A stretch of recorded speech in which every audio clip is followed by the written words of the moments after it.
And as this room fill up, be sure to hit that like button, share this content, let that friend, that neighbor know where to go when it's time to tune in to Cowboys Sports Talk and beyond. This including the ice wall.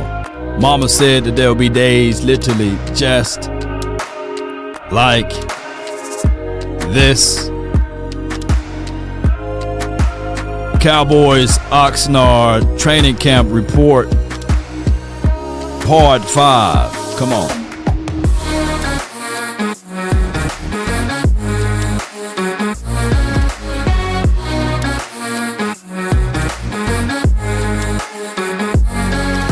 And as this room fill up, be sure to hit that like button, share this content.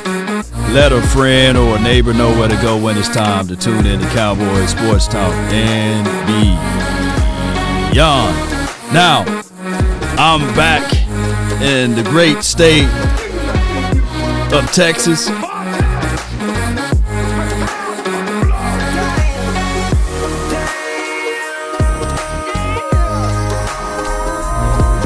So we'll be able to get all of your questionings together. 5, 4, 3, 2.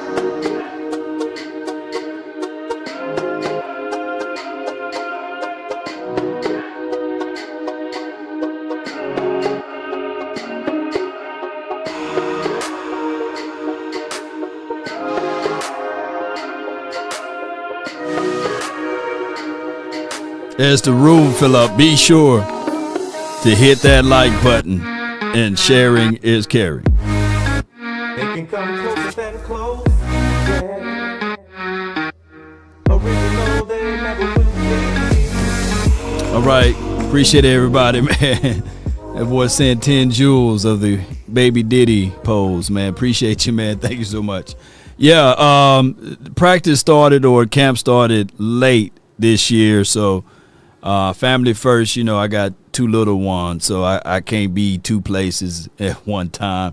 So with that being said, I wasn't able to stay for the scrimmages or what have you.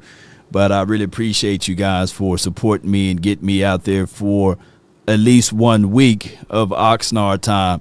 And we were able to decipher a lot of things. As it was brought to my attention, of course, there's a lot of footages that I couldn't use due to the rulings of how the media credentials are. And I realized that media passes, media credentials is not up to snuff as Law Nation wanted to be. They banned me from going into the stands, and then they banned me from posting content on the sideline. So it was like, damn if you do, damn if you don't. So it was very rocky, if I can be transparent with you all. And it probably would have been better for me not to even have the media pass, due to the simple fact that they said that they credentialed another company, not me. So it was just like a lot of stuff that I couldn't get out to you guys, unfortunately. But there are clips out there that you guys can see, right? And you can find Nick Harris or John Machota, and they wasn't under those same stipulations where you can go on Twitter and watch their content and information. Understood that it's just a battle, man. When you are a trailblazer and you the first one, it's like it's the okie doke. You know what I'm saying? Hey, we give you media passes, but hey, you can't post that, you can't do this. So I was sitting there like, hey, I'm out here stuck in a hard spot because I would rather be in the stands and getting content, but I couldn't go into the stands. So it was like one of those things. So it is for what it is. Appreciate everybody, man, for rocking with me and being part of it. Was it a wash altogether? No, because you guys can see it through my thoughts and not my lenses, unfortunately. But it is for what it is. It's hard being a brother in this space. But neither here nor there, Cowboys. I got a chance to hit up Vach Lombardi. He's out there. Be sure to check out his content, Crown Global. And I got a chance to hang out with Joe Hoyt and John Machota and all of them boys and Nick Harris. So be sure to check out their content and information out there, right? But neither here nor there. Cowboys, it is for what it is, man. That's why if you guys saw the footages of the practices and things of that nature on the channel, I had to take it down. That's the reason why. Y'all like, hey, where is that? They're like, hey, man, you got to take this down. And no matter how much I fight, clips are out there, right? And I get the overall notion. And this is not me crying about it or what have you, because I'm definitely not going to cry about it, you know. Crying about what went wrong. Jeez. Because God will take wrong Yeah. and make it right. God will take pain and make it power. And speaking of that, let's listen to one of the igniters of this conversation about media clips and stuff like that. And it is for what it is. Does that give you an advantage? How weird is it seeing a bunch of clips of practice floating on the internet every day? Yeah, it's weird. Is it? Yeah, not a fan. Is that something that, even being in Philadelphia, you guys would you guys actually look at stuff like that? Yeah. Does that give you an advantage as an opposing team?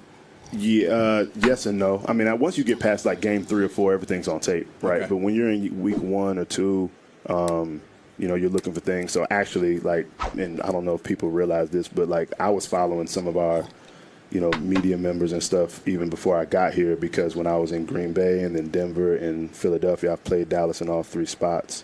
You're kind of trying to look for things. And not, a lot of it's not even training camp stuff. It's, injury reports, who was out there, who wasn't, the normal job, right? The job they're supposed to do, but you wanted to try to get some context to it. Yeah. But then, everybody's going to stream a practice, whatever. But then sometimes you can find some things. I won't tell all the stories, but there have been some things I found along the way, either when I was a QC or as a position coach that, might have been posted by the team, or might have been posted by a fan, or might have been posted by a player. You never know, but you just want to, kind of turn over all those stones and see what you can find. Most certainly. And let me finish the rest of this Does clip. it affect how you coach out here, what you show?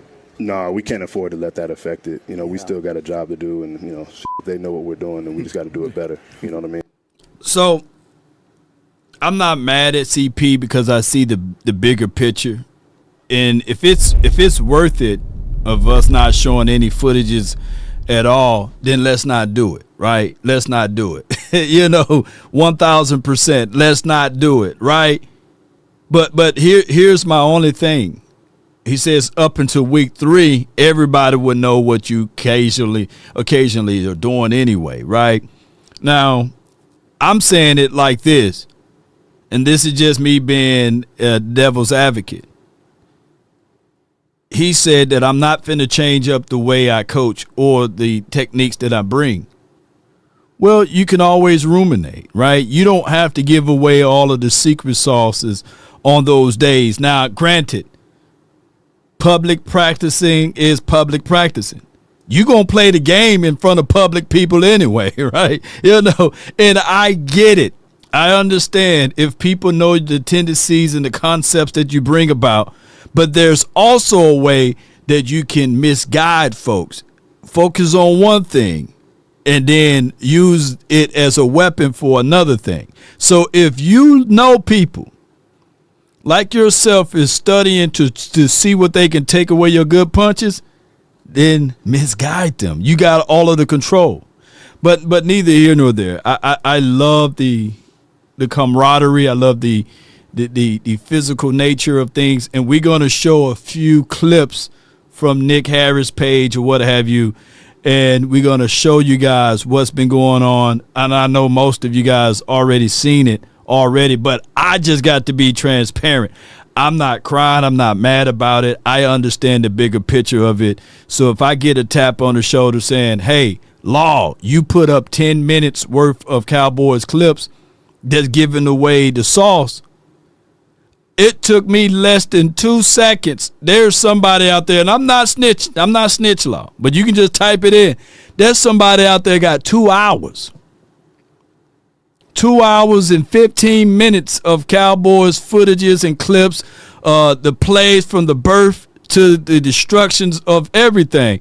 So my 10 minutes juxtaposed to that somebody's 2 hours is crazy. You know what I'm saying? But I get it. I'm targeted because I'm Law Nation, right?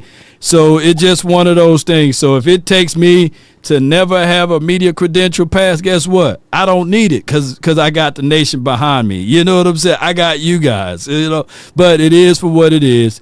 Shout out to all of those who understand that, man, it's hard, man. And I said, shoot, I ain't finna be a freedom fighter out here and be like, hey, look at this person, man. I should not be moved. But I'm going to tell you what moved me is the fact that you can look at these clips right here. Donovan Ezaraku closed the gap here. Look at him. Squeezes down inside, get off of his release there, and make the necessary tackle. Now it's up to the running back to continue to run, but I do like the fact that you can see that Ezaraku's size is there, physicality is there, and he using his hands placement right and properly. Now, if you are the Eagles, if you are the Washington Commanders and all of this, if you guys focusing in on these clips and you are saying that they're going to dedicate time to go focus in on these clips instead of practicing on their own clips, then have vetted, because that's a win for us. This is Rashawn Gary blowing this one up inside. Hey, as much as we talk about this and that, give me a guy with a motor that runs hot that can continue to move. I got a super chat from DP. _Posey_SR $5. Law, I've seen new creators with 8K close-up videos. I mean, I've never heard of these goons before. I mean, big footage. Pause.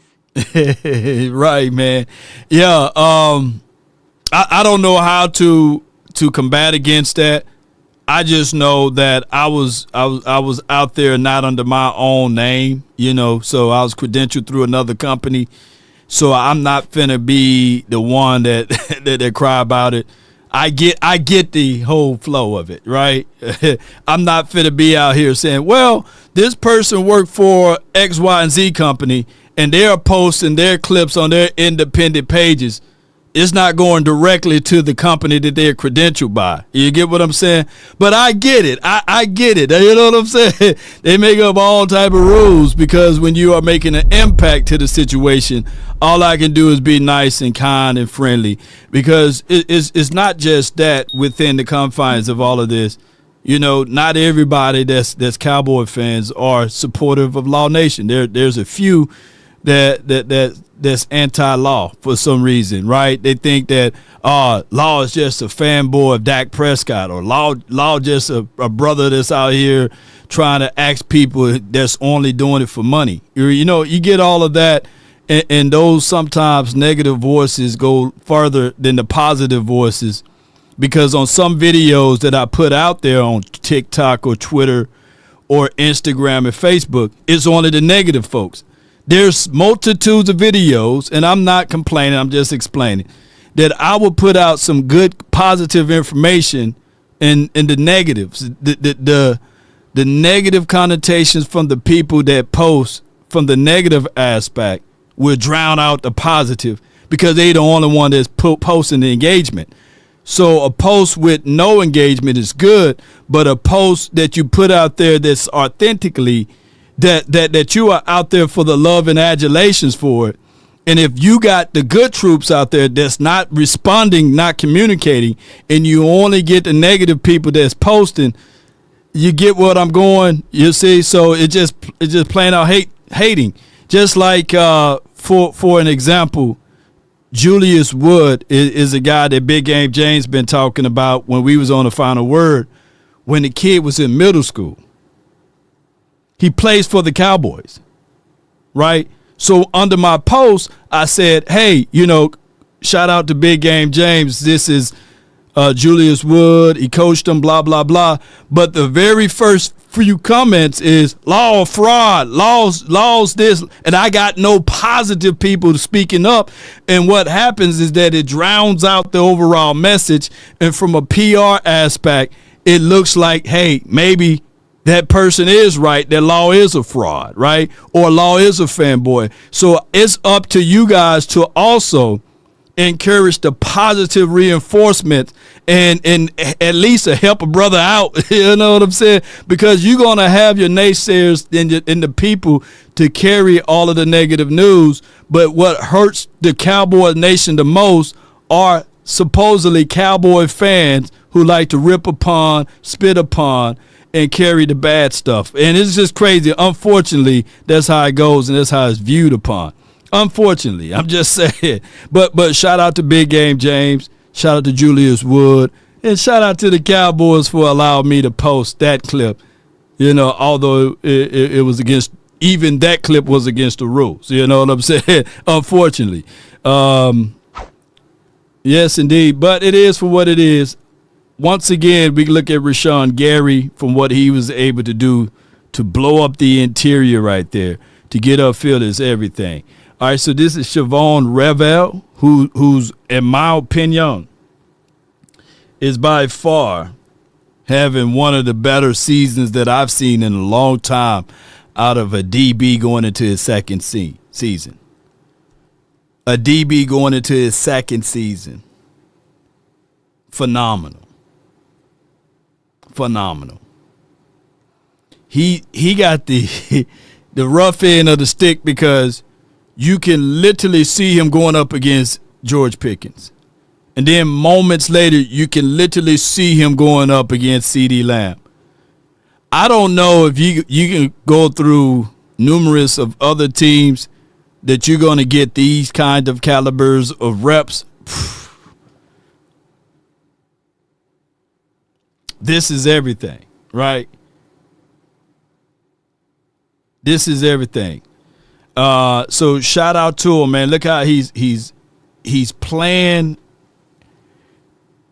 boundary technique, and then of course we will have the phone lines open today. So be prepared to call in to give me your thoughts or what have you. He's the best boundary corner that we have on his team because of his physical size and using the sideline as his friend. I think that he's better than Kobe Durant in that space. He's better than my guy Bland in that space, right? But Bland got one of the best instincts. Him and Kobe got one of the better instincts on his team, right? And if you infuse what Caleb Downs can do, he does just about everything perfectly, right? You know, and I like that. You know, the only knock that you could probably have on Downs is probably his height, but everything else is just right. His physical approach to the game, his redirect to the game, his ability to stack, release, his ability to use strength as necessary, his tackling. I like what Downs can do, and he's just been performing really, really good. Now, this is Wood. This is Nick Harris report this 22 hours ago because they have no practice today. Here's the near INT from Woods. Not this is the actual Woods INT. Yeah, I don't know why he said barely missed. Okay, yeah, I read that wrong. Woods barely missed in a previous play on an INT, but then he gets one back moments later. Now, this is what I love to see, and hopefully this week we will be able to see the joint practices and stuff like that, upon which what I can show. I want to see Woods operate within the confines of the first team unit. I would love to see him go up against some of the first team units. I think he graduated from the third team, and he finna get his graduation papers from the second team. If you like Wood, put 3-2 in the chat. And I'm not saying this because I've spoken to him and we have a good lengthy conversation about what he's wanting to do for the 2026 season. But if you kind of like what he brings to the table, he got good size, good feet, good speed, short area quickness is there. He's a willing tackler. There are some things you can look back on and say, okay, yeah. But overall, I like what I've seen out of him in these short days that I was there. Appreciate you for the 440 jewels, ML. Appreciate you. Thank you so much for your support. We really appreciate you and all that you do. This is a defensive play by P.J. Locke back into the end zone here. And look at him making an unbelievable play. Here's what I'm going to say about PJ. I thought that he would be out for 3 to 4 weeks.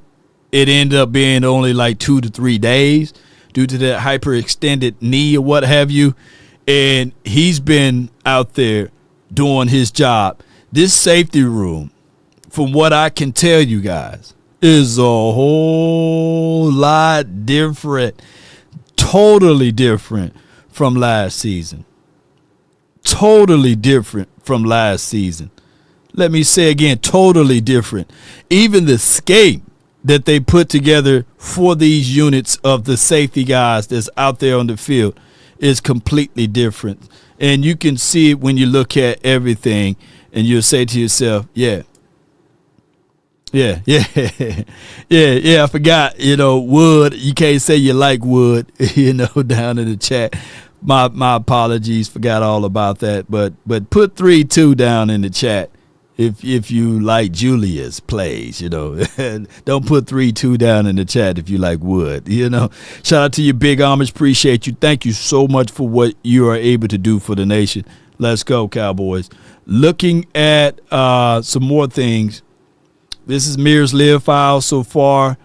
I think that the transition from going from a linebacker to the edge or outside linebacker in this particular scheme is going to benefit him tremendously. He fly around to the ball like no other. If you add and infuse when Bam Bam get back, it's going to be a good situation. Let me say this again. It's going to be a good situation, especially looking at what we are trying to see from this defensive unit, especially when we start talking about, in general, the Cowboys need physicality, tackle ability, especially when somebody get down close. There's been too many years that we've been docile with our tackling, right? And you can clearly see that these boys are on the same page from a physicality aspect. There's no pretty boys as it relates to tackling.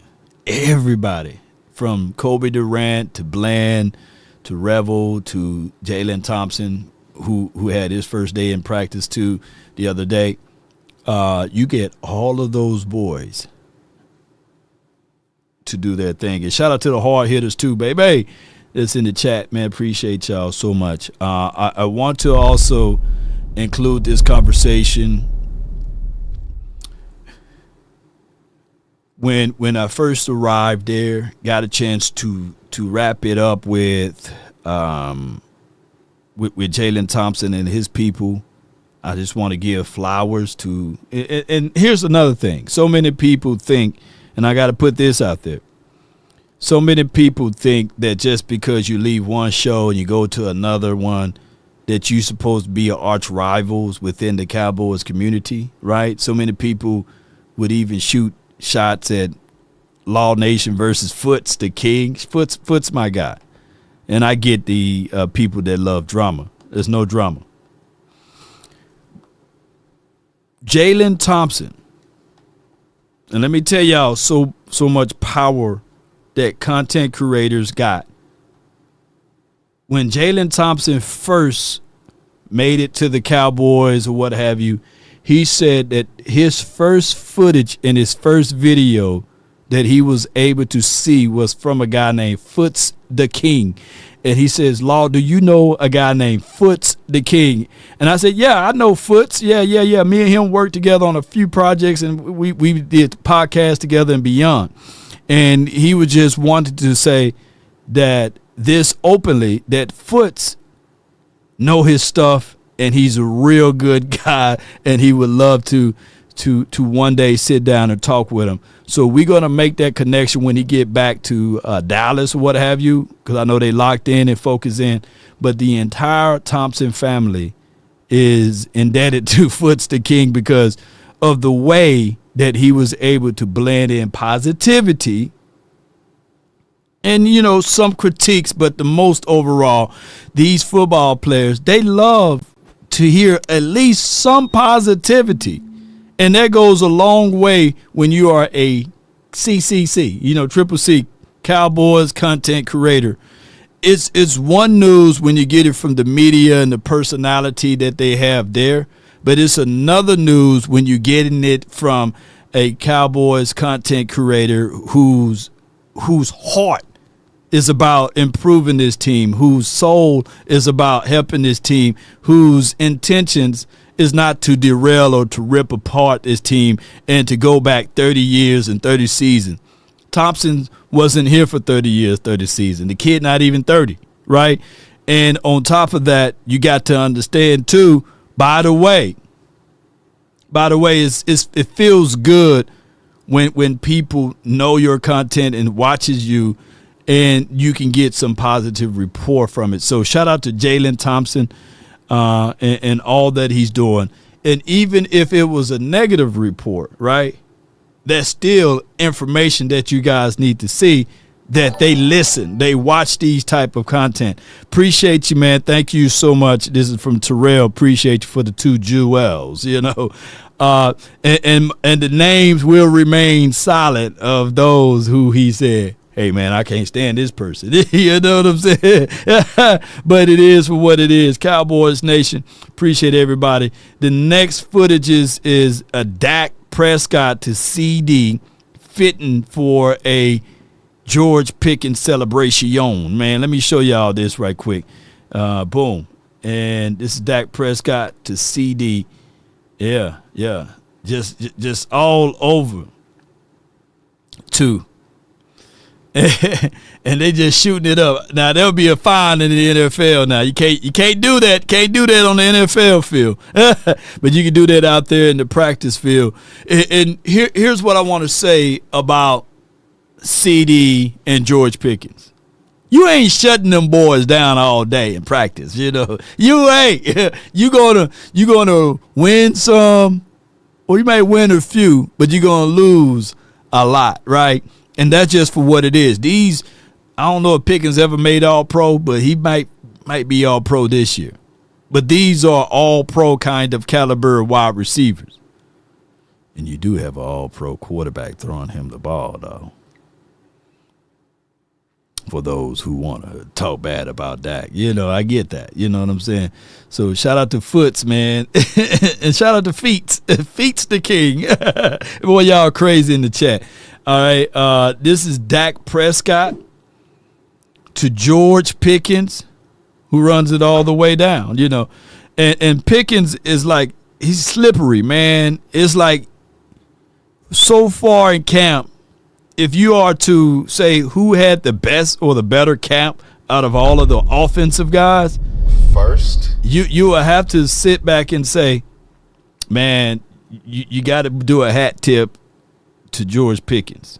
It's another day of George Pickens highlights, who, if there was any concern about George Pickens being distracted or not locked in or what have you, he's been really dialed in these practices. So far, like, if you just say who's had a better camp, like, I think George Pickens has had a better camp than CeeDee Lamb. Well, Lamb told us in the hostage situation hotel room interview, he felt like he had not had a great practice. I think he had the great practice yesterday, because it was bombs away with the deep ball from Dak. So I would think, apparently, it was the defense starting off very strong, and then the offense got going as CD caught some bombs. So he finally had his good practice, I would think. And one of the things that they had over the weekend with Pickens specifically, when we're talking about like his mindset and his mentality and where he's at, he had said, I saw John Machota who transcribed this and shared it, Saturday he talked to reporters, and he had just said that, like, it's a different vibe in Dallas because of the coaching staff mainly. And the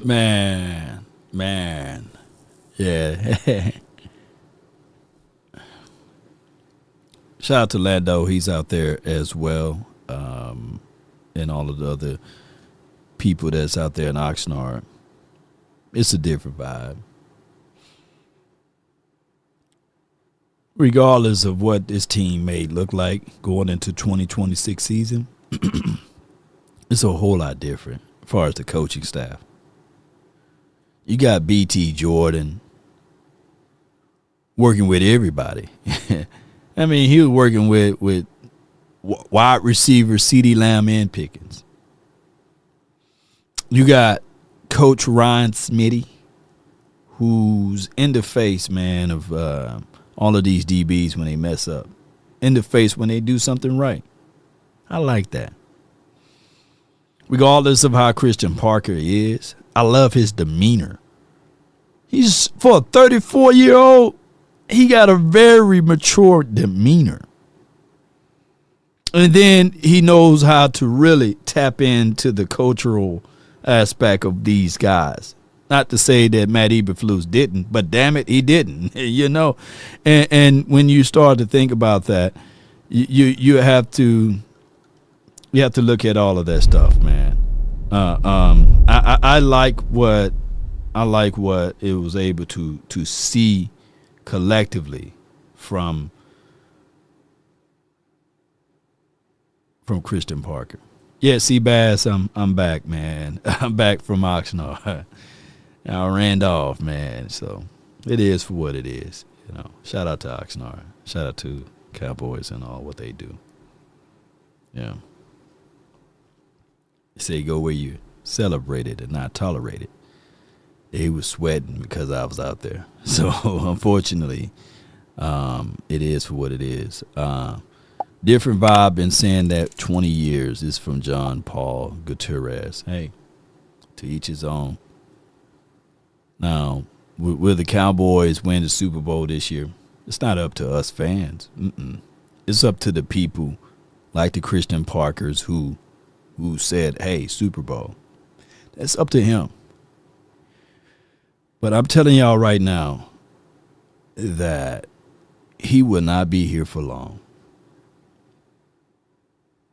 He may be only for a Costco sample size, bro. You know, and unfortunately, that's the reality of it. He knows how to tap in with these guys. And if I'm a betting man, if the offense just remained the same and the defense moved from the 32nd rank to 25,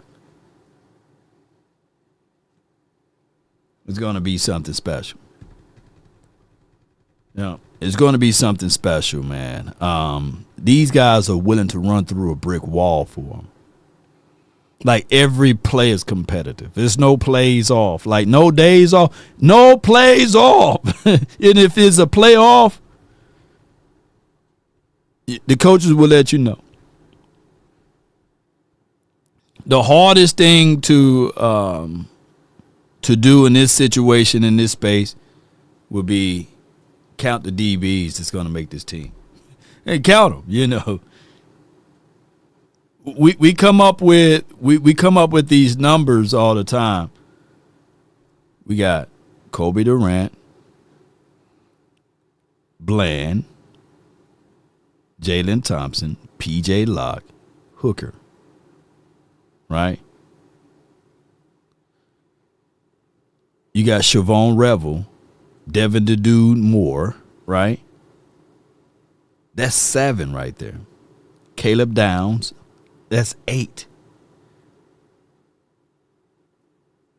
It's getting thick right now. Carson's, do he make it? You know, that's 9. That's 9 for your mind. 10, you still got to have Julius Woods. 11, you got to look at Elijah Clark. 12, you got Darian Kendricks. 13, I can go on and on. Josh Butler. 14, who we got with at 14 spot that's fighting for this role on this team? Oh, Reddy Stewart. So it's a lot. It's a lot of guys that is, when it's time to cut, it's going to be somebody that, hey, do you go heavy at DB or do you go heavy at wide receivers? Because those are the two that compete against each other on the back end. And I can clearly name you at least 5 untouchable wide receivers right now, right? CD, Pickens, Ryan Flanor, that's 3. Turpin, that's 4. Mingo, 5. Anthony Smith, 6. 7. Trayshawn Holden. You got a dude that's been making some plays. His name is the tip of my tongue. I think his name is Camden. That's 8. So I think that's going to be, do you go heavy at wide receiver, you go heavy at DB? Well, if it's me, I'm going heavy at DB because defense been our problem, and I need to, just in case if somebody go down, I need to be able to do this and bring somebody in that can know this system. And if you're going to hire a defensive coordinator whose specialty is DBs, then go heavy with DBs. So that's how it goes. Oh yeah, Marquise Bell. So that put it at 15. See, I knew I left out somebody, DP. Appreciate you. Marquise Bell will make it 15 DBs out there. Mingo makes the cut. I don't know. He caught a nice pass from Dak the other day, so I don't know. Like this joint practice tomorrow, that's why I wish I was out there, but kids got to go to school and stuff like that. And you know, I can't separate myself too many times and be gone for a full week and a half without being able to be there with my kids, man. But y'all give it what I'm saying. The way that they set a tone, and he's like, it's nice to be around lighthearted people, essentially. That he's like, everything was so uptight in Pittsburgh. They're a little more lax here, a little more comfortable, a little more open. It's another day. So that's George Pickens, man, being a phenomenal in camp, and we all know, man, it's one of those things. Clearly, one of those things. Watch this right here. This is George Pickens, Dak to George Pickens, who runs it all the way in, so you guys can see the dude is super athletic, and any play that he out there, it could be a 3-yard catch. You know, he's going to make a spectacular. I don't know, he threw this football and it hit somebody's house on the other side of the field. But look at GP, man. He having a good time, man. Look at that. You know, so GP is doing his thing, and I love the fact that he comes into this thing with a fresh attitude, not head down. Because this man knows that payday is around the way. And speaking of payday around the way, man, Cowboys, if you are in a mix of understanding that all we need is a wide receiver to take things to the next level and to refocus and reclaim everything, wide receiver last year, they did that. They took it to another level with GP and CD.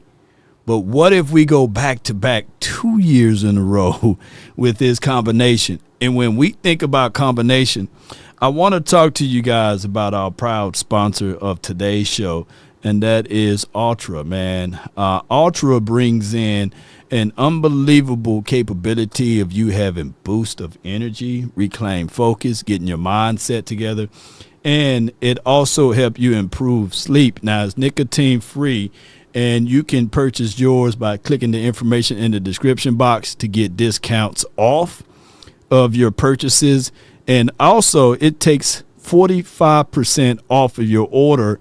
And these pouches, man, you just pop them into your mouth and allow all of that absorption to come through, and it will realign your focus and get you right on the same pathway for energy, for a boost of confidence as far as your mindset. And be sure to check out our proud sponsors, Ultra, for great flavoring, great taste, and on top of that, appetite suppressions, man. Come on, baby. Shoot. So be sure to check out our proud partners, man, Ultra, on your next product. And the information is in the description box. And if you want to suppress that that appetite and do it the right way, you can always hit them up. All right, Cowboys Nation. Yes, it was Camden Brown. I like what he's doing. He's got to elevate himself.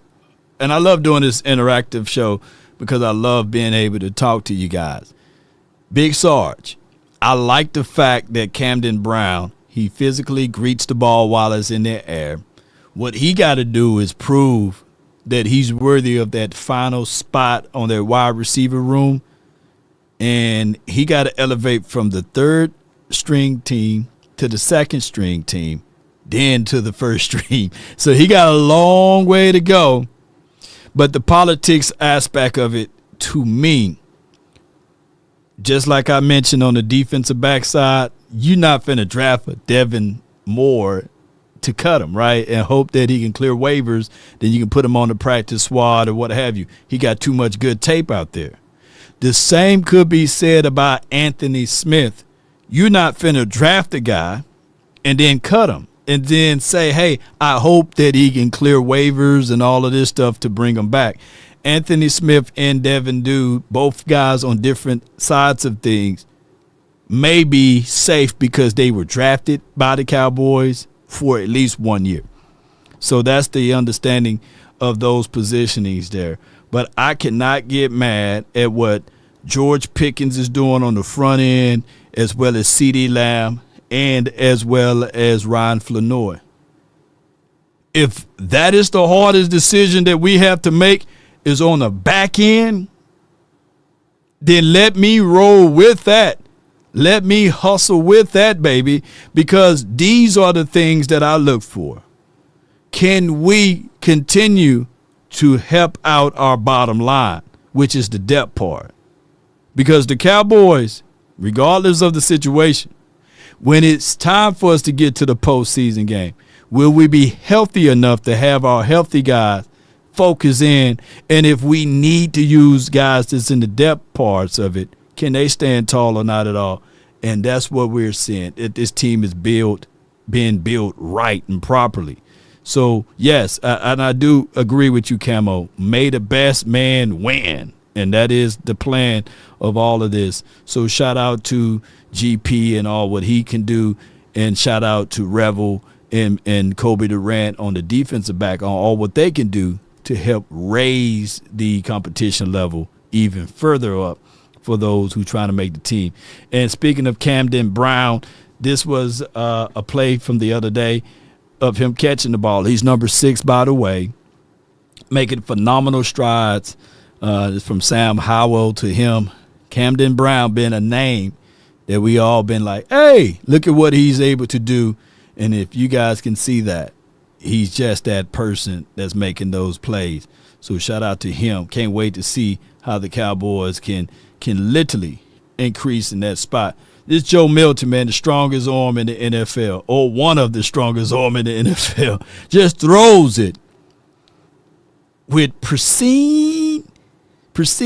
Woo! Look, just able to catch it so nicely, man. I like what Joe Milton, he can throw the hell out of football. No questioning about that. And Joe knows, man, that he got the cannon bazooka, Joe. And look at it. Look at the flick of the wrist. There's no way that you playing single high safety, right?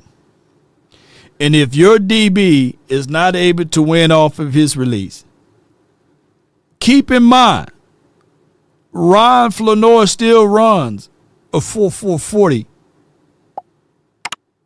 That safety is not able to make it over there in time, right?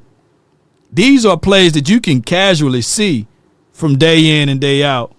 And I like what I'm seeing out of Joe, and Joe knows, man.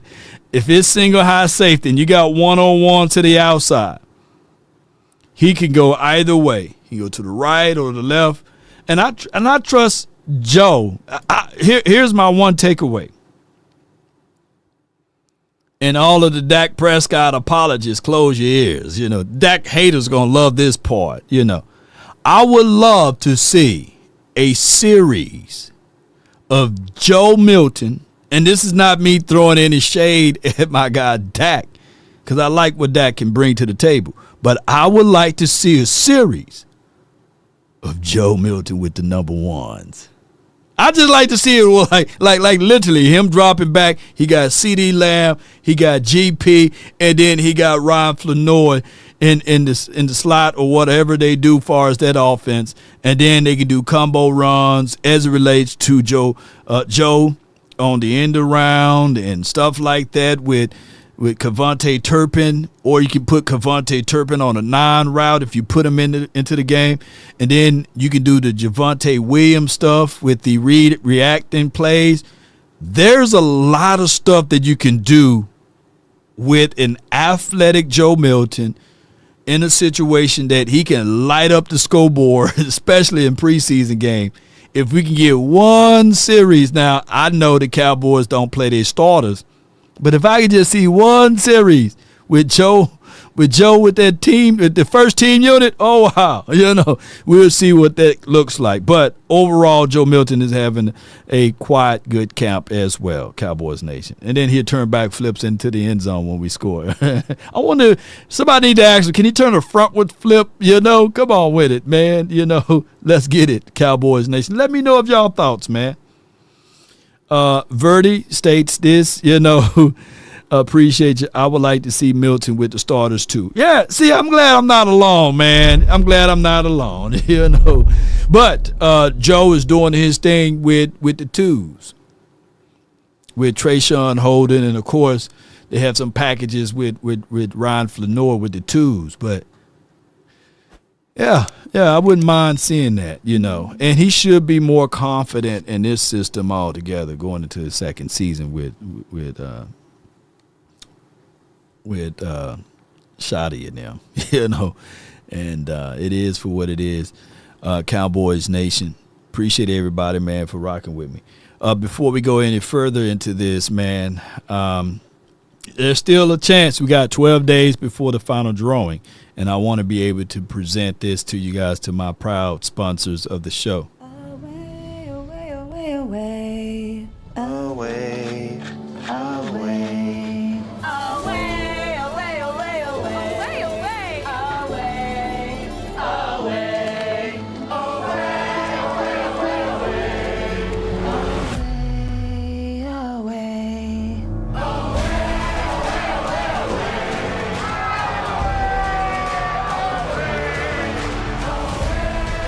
Get away to Choctaw Casino and Resort.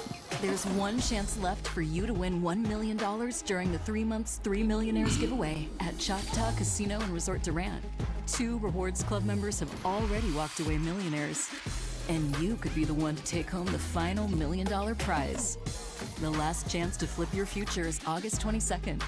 Choctaw Casino and Resort Durant, where millionaires are made. Most certainly, August the 22nd, about 12 days from now, you get a chance to be the next millionaire. All you had to do is book your stay at Choctaw Casino in Durant, not Kobe though, but we talking about the one that's in Oklahoma, about 90 miles away from Dallas, which is the heart of Texas. So be sure to check out our proud sponsors, Choctaw Casino and Resort.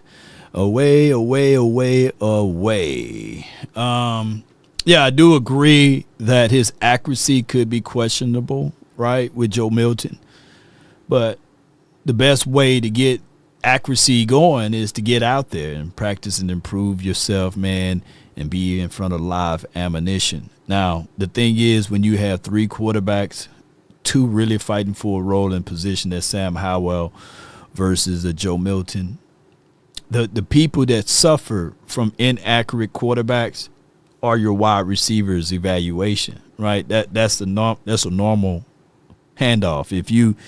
If you're not an accurate quarterback and you try to make this damn team as it relates to a wide receiver, you want the better quarterback out there so you can make the team. But Joe Milton, my critique, my only negative critique of him out there in training camp, stop taking it, tucking it, and running it, right?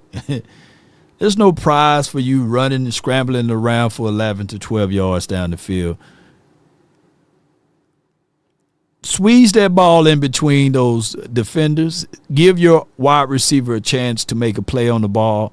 And we get it. I know how it is to perform, and you want to perform perfectly in every situation, but that's not granted, right? You're going to mess up. That's why we call it practice, training camp. It's like having the training wheels on your bike. Training camp, it's the training wheels on. So be not afraid to make mistakes. continue to figure out ways that you can get better. Some quarterbacks just horrible at practicing. Who's old enough to remember that was Dak Prescott's story? He was a terrible practice player, you know. Shoot. But then all of a sudden, his first preseason game, everybody, mama, uncle, cousin was looking at it like, hey, you saw what he did? He threw that ball to Dez Bryant.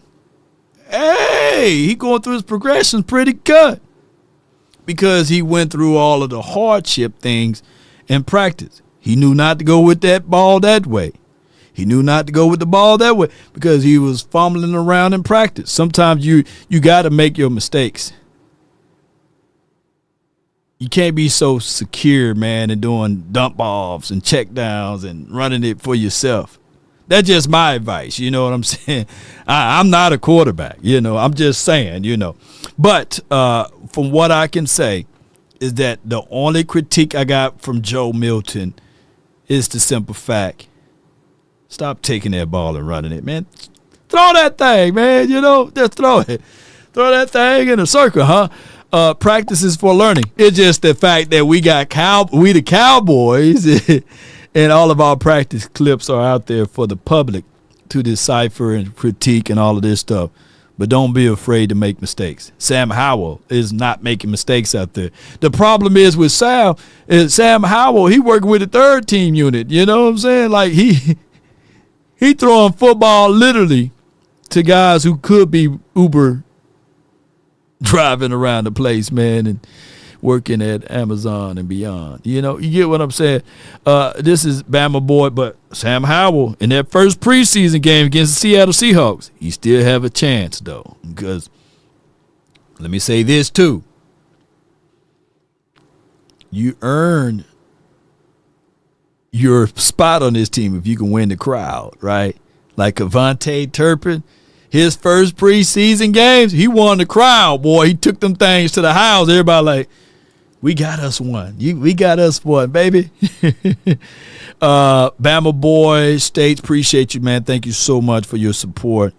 He says, hey, Law, is Malik Davis with the Carolina now? So far, that's 2 former Cowboy running backs. Better buckle up, huh? Malik Davis with us. I seen Malik Davis the other day. Are you talking about somebody else? Yeah. Bama Boy says law practice is good, especially trying to get my beard like yours. Practice make perfect for real, man. Appreciate you, man. I think Malik Davis, unless some news transpired around, let me know. Camo says, well, Sam Howell is walking 30 and 30. So come on, Joe. Yeah. Yeah. Sam Howell might go into this preseason game this Saturday and light up that scoreboard, and everybody gonna be like, man, look at Sam Howell. Let Sam Howell run out there with some of the 2s and the 1s. I hope we get a lot of 1s to play week 1 of this preseason game.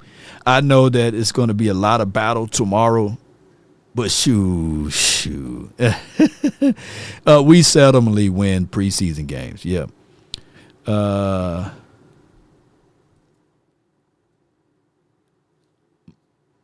My bad. This is from Bama Boy, States Law. I saw a Davis with the Carolinas. Maybe I was jumping the gun. Yeah. Malik Davis is still with us, if I'm not mistaken. Gina Dallas Diva. Come on with it. Let the AI speak. At Gina Dallas Diva $5. My husband and I missed you at camp this year. We were there for Saturday and Sunday. Enjoy your content always. Appreciate you.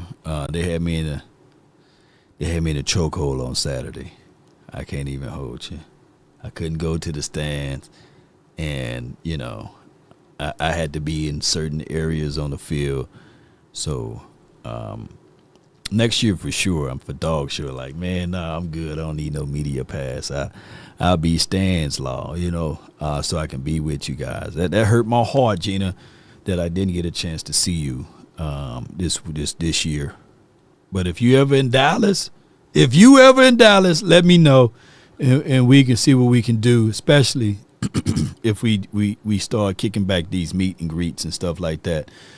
But I really appreciate you. Tell them Trev saw you out there. Law was focused. Yeah, I appreciate you, man. They was on my. I couldn't even upload a single clip, man, without sending it through other channels, man. So it wasn't really fun, man. I ain't gonna even lie to you. I couldn't even, if I'd have did what Nick Harris did, they would have had me in handcuffs walking me up out of the damn stands, man, or out of the field, and I sitting there like, man, it is for what it is. This is Caleb Downs one-on-one with CD in the red zone. I know y'all saw this the other day. Great play by Caleb Downs, CD versus CD, basically. I like that name.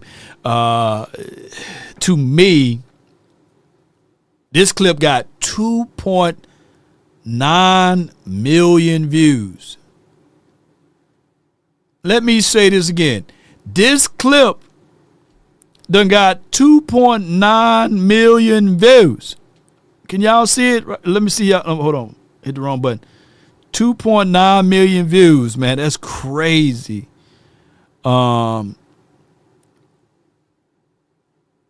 crazy.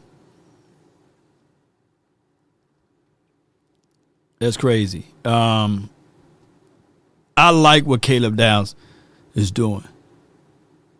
And Riley, we were even like this play right here. There's so many damn things you can do with this play. With somebody of that kind of caliber of skill set. There's 3 plays in one that you can do. You can literally do a check and release, have him blitzing to the quarterback, and they think that they saw that on tape, like, nah, he's going to follow the receiver.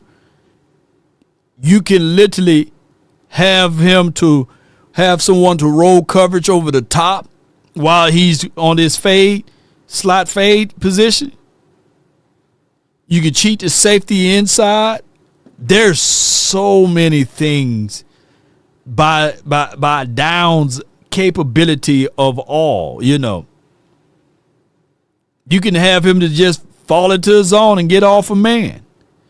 There's so many things, man, that what Downs going to do that some of the football people don't understand.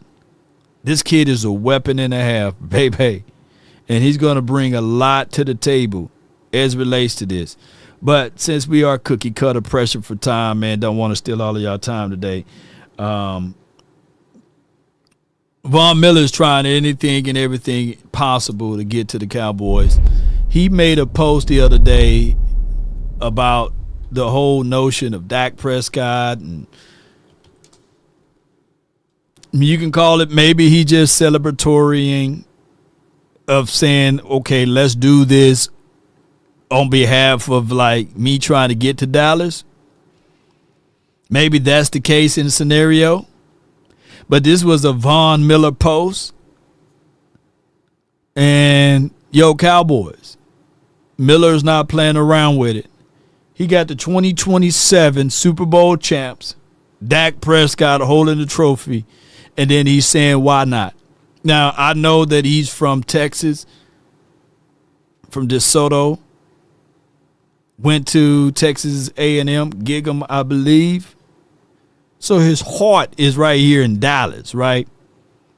Now, where y'all haters at now? Are y'all going to go and tell Von Miller, hey, man, you a fanboy, man. You just like the Cowboys because of Dak Prescott. Where y'all at now? Where all of the haters on Von?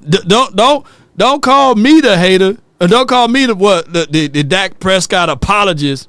And Von Miller not, because I've been doing this for over 7 to 8 years.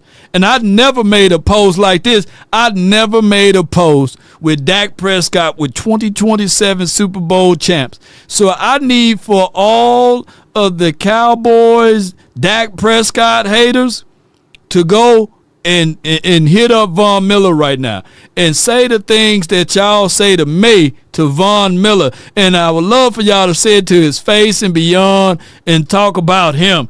instead of me, because I never made a post like this. I just repurposed what Von Miller said. So if y'all feel that froggy about Dak Prescott, then go talk to Von Miller, man. So for all of the Cowboys, Dak Prescott haters, I'm talking about only on the Cowboys side. I get it. Eagles got to do Eagle stuff. Washington got to do Washington stuff. And Giants got to do Giants stuff. But I'm talking technically to all of the Cowboys creators, reporters that can't stand Dak Prescott. Won't y'all keep that same energy and go after Von? Just talk smack to Von. Don't talk smack to me, because I didn't do it. I didn't do it at all. And speaking of that, ladies and gentlemen, boys and girls around this beautiful globe, do me a huge favor. Hit that like button, share this content, and let a friend or a neighbor know where to go when it's time to tune in to Cowboys Sports Talk and beyond. We got some more clips that we're going to talk about, but before we go into this, before we talk about this, if you're traveling around Dallas, right, somebody rear end you, run you off the road, I want you to reach out to our sponsors, man. It starts from the first phone call. Most of the time, you're going to talk to Gene Burkett, a 30-year partner. You're not going to talk to some employee that just got put on the phones that day. There are things that are so crucial, especially if it's a cataclysmic event, to have our experts get out and look at the vehicle, witness statements, photos, the whole thing. Call Frenkel first. Chosen by the people, feared by the insurance companies. Call Frenkel first. No doubt. That is 214 and every 3 that you can dial, and 817 and every 3 that you can dial. I forgot that I had to go through Murphy Law to fix this, so I'm going to fix this part of while we on the fly. But appreciate you guys. Reach out to our proud partners, man, Frenkel Personal Injury Lawyer. Hold on, let me fix this right. It starts from the first phone call. Most of the time, you're going to talk now to you can hear me. Yes, indeed. I had to loop that in because you couldn't hear me when I was talking. But be sure to reach out to our proud partners, Frenkel Personal Injury Lawyers, backed by a combined of 100 years of experiences. And on top of that, if you can't dial that number, just visit frankelfirm.com. I got from the 214 Darius, you're live on the nation, brought to you by Choctaw Casino and Resort. Talk to me, man. Well, first of all, I want to say welcome back. Yeah, and appreciate I appreciate your coverage. Thank you. During Oxnard, man, it was phenomenal, and I always appreciate your coverage during Oxnard. For whatever reason, it just be feeling like I'll be listening to different, I guess, reporters or content creators coverage during Oxnard, but for some reason, when I hear it from you, and this is just not me gassing you up. I'm giving you 1,000%. Appreciate it, I'm man. giving you 1,000% honesty. Like hearing it from you, to me it means more because specifically like for this year specifically, you played DB, right? Right. So because you played DB and because you have a centralized focus on the defense, hearing what you said about the defense coming from your mouth, pause, it meant so much because it was just like, damn, okay, if Law's saying this, it gotta be some merit to it because Law don't just you sometimes you do be stirring the Kool-Aid a little bit. Right. You like to stir it up. You like to stir it up a little bit. Come on with it. Yeah. You can hear the difference between you stirring Kool-Aid and you keeping it 1,000. Man. This training camp right here. Yeah. This training camp right here. Boy, your ass, you was on point. You was keeping that shit all the way 1,000. Come on, man. You know what I'm saying? And so one of the things I wanted to see and hear from this training camp was the defense is working the shit out of their offense.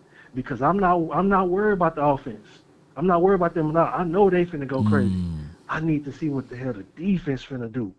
And coming from what you said, that defense is giving them that work. Did I hear you correctly? You did, man. And to know the difference, just look at how I spoke about Andre Booth, right?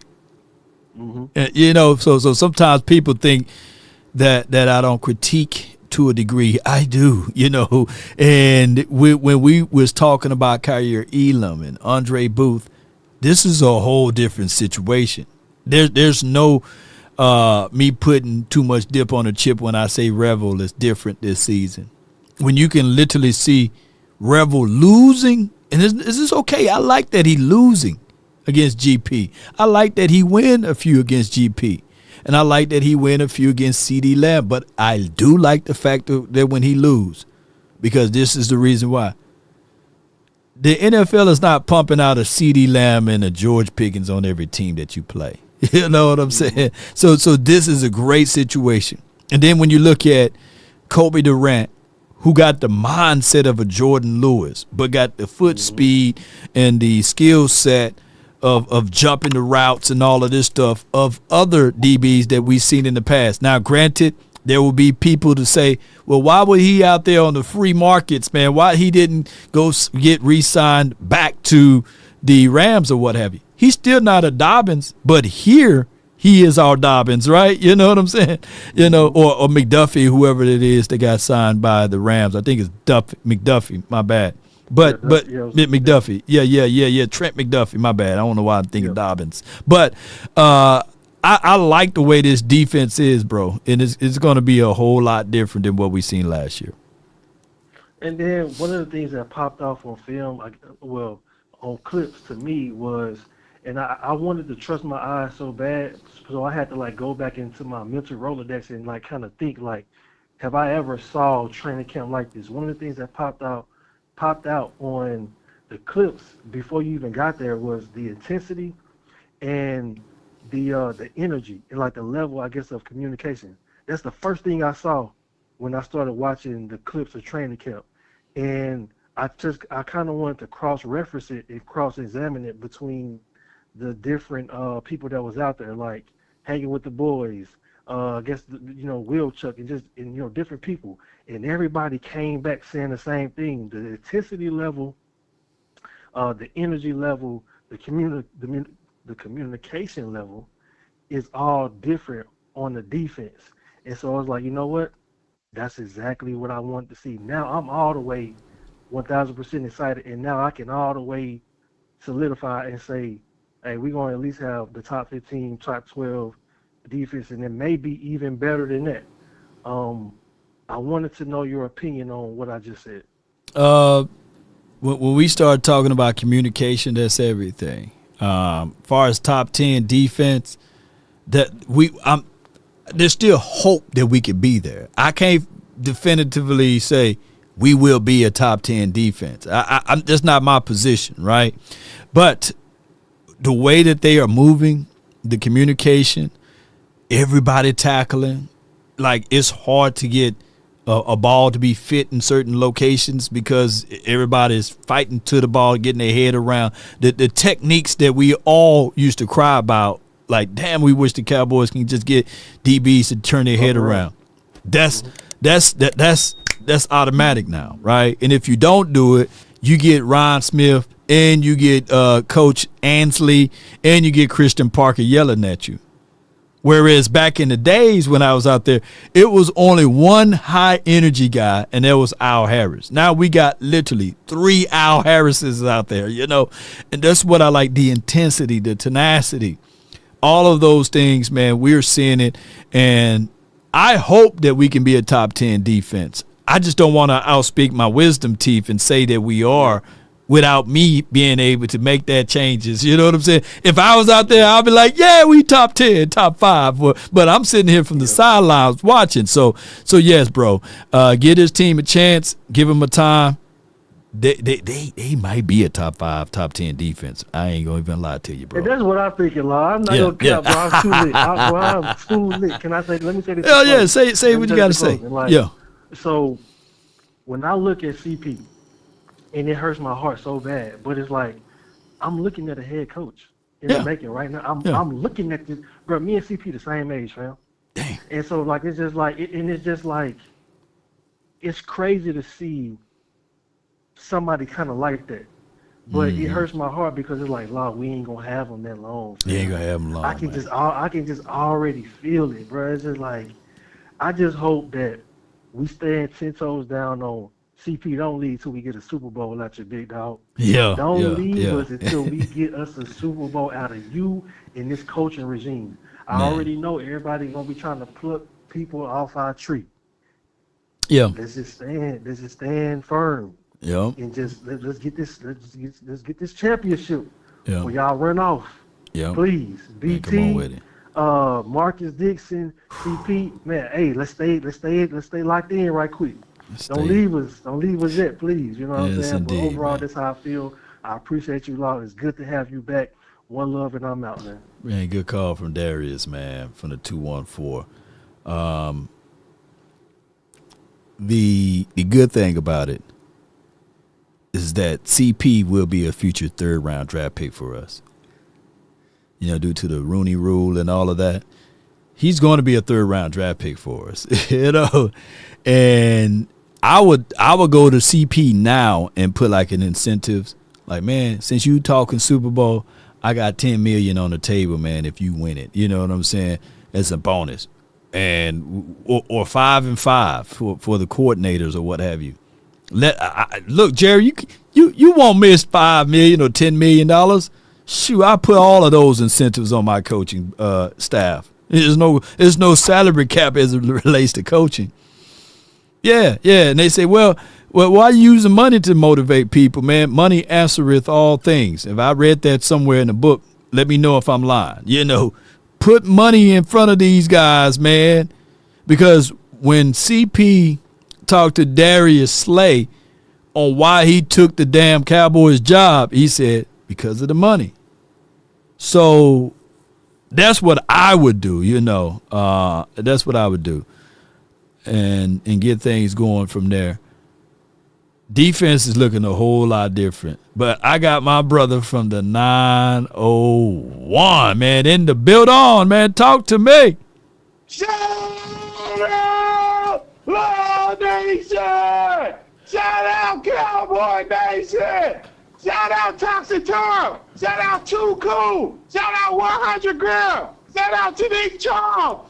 Shout out Hood Quavius Cushington! Let's go, Cowboy Nation! Let's go! Let's get it! I only got a couple of things, Law. I'm off work today. It's a 105-degree heat index here in Memphis. I had to take me a day, man. I had to take me a day. Dogs, people, creeps, old women chasing after you. I needed a day off. Y'all get y'all mail tomorrow. But I love your content, man. We love what you do down here in Memphis. We appreciate you. I want to see everybody. I want to see Seattle. I want to see the Rams. I want to see the Falcons.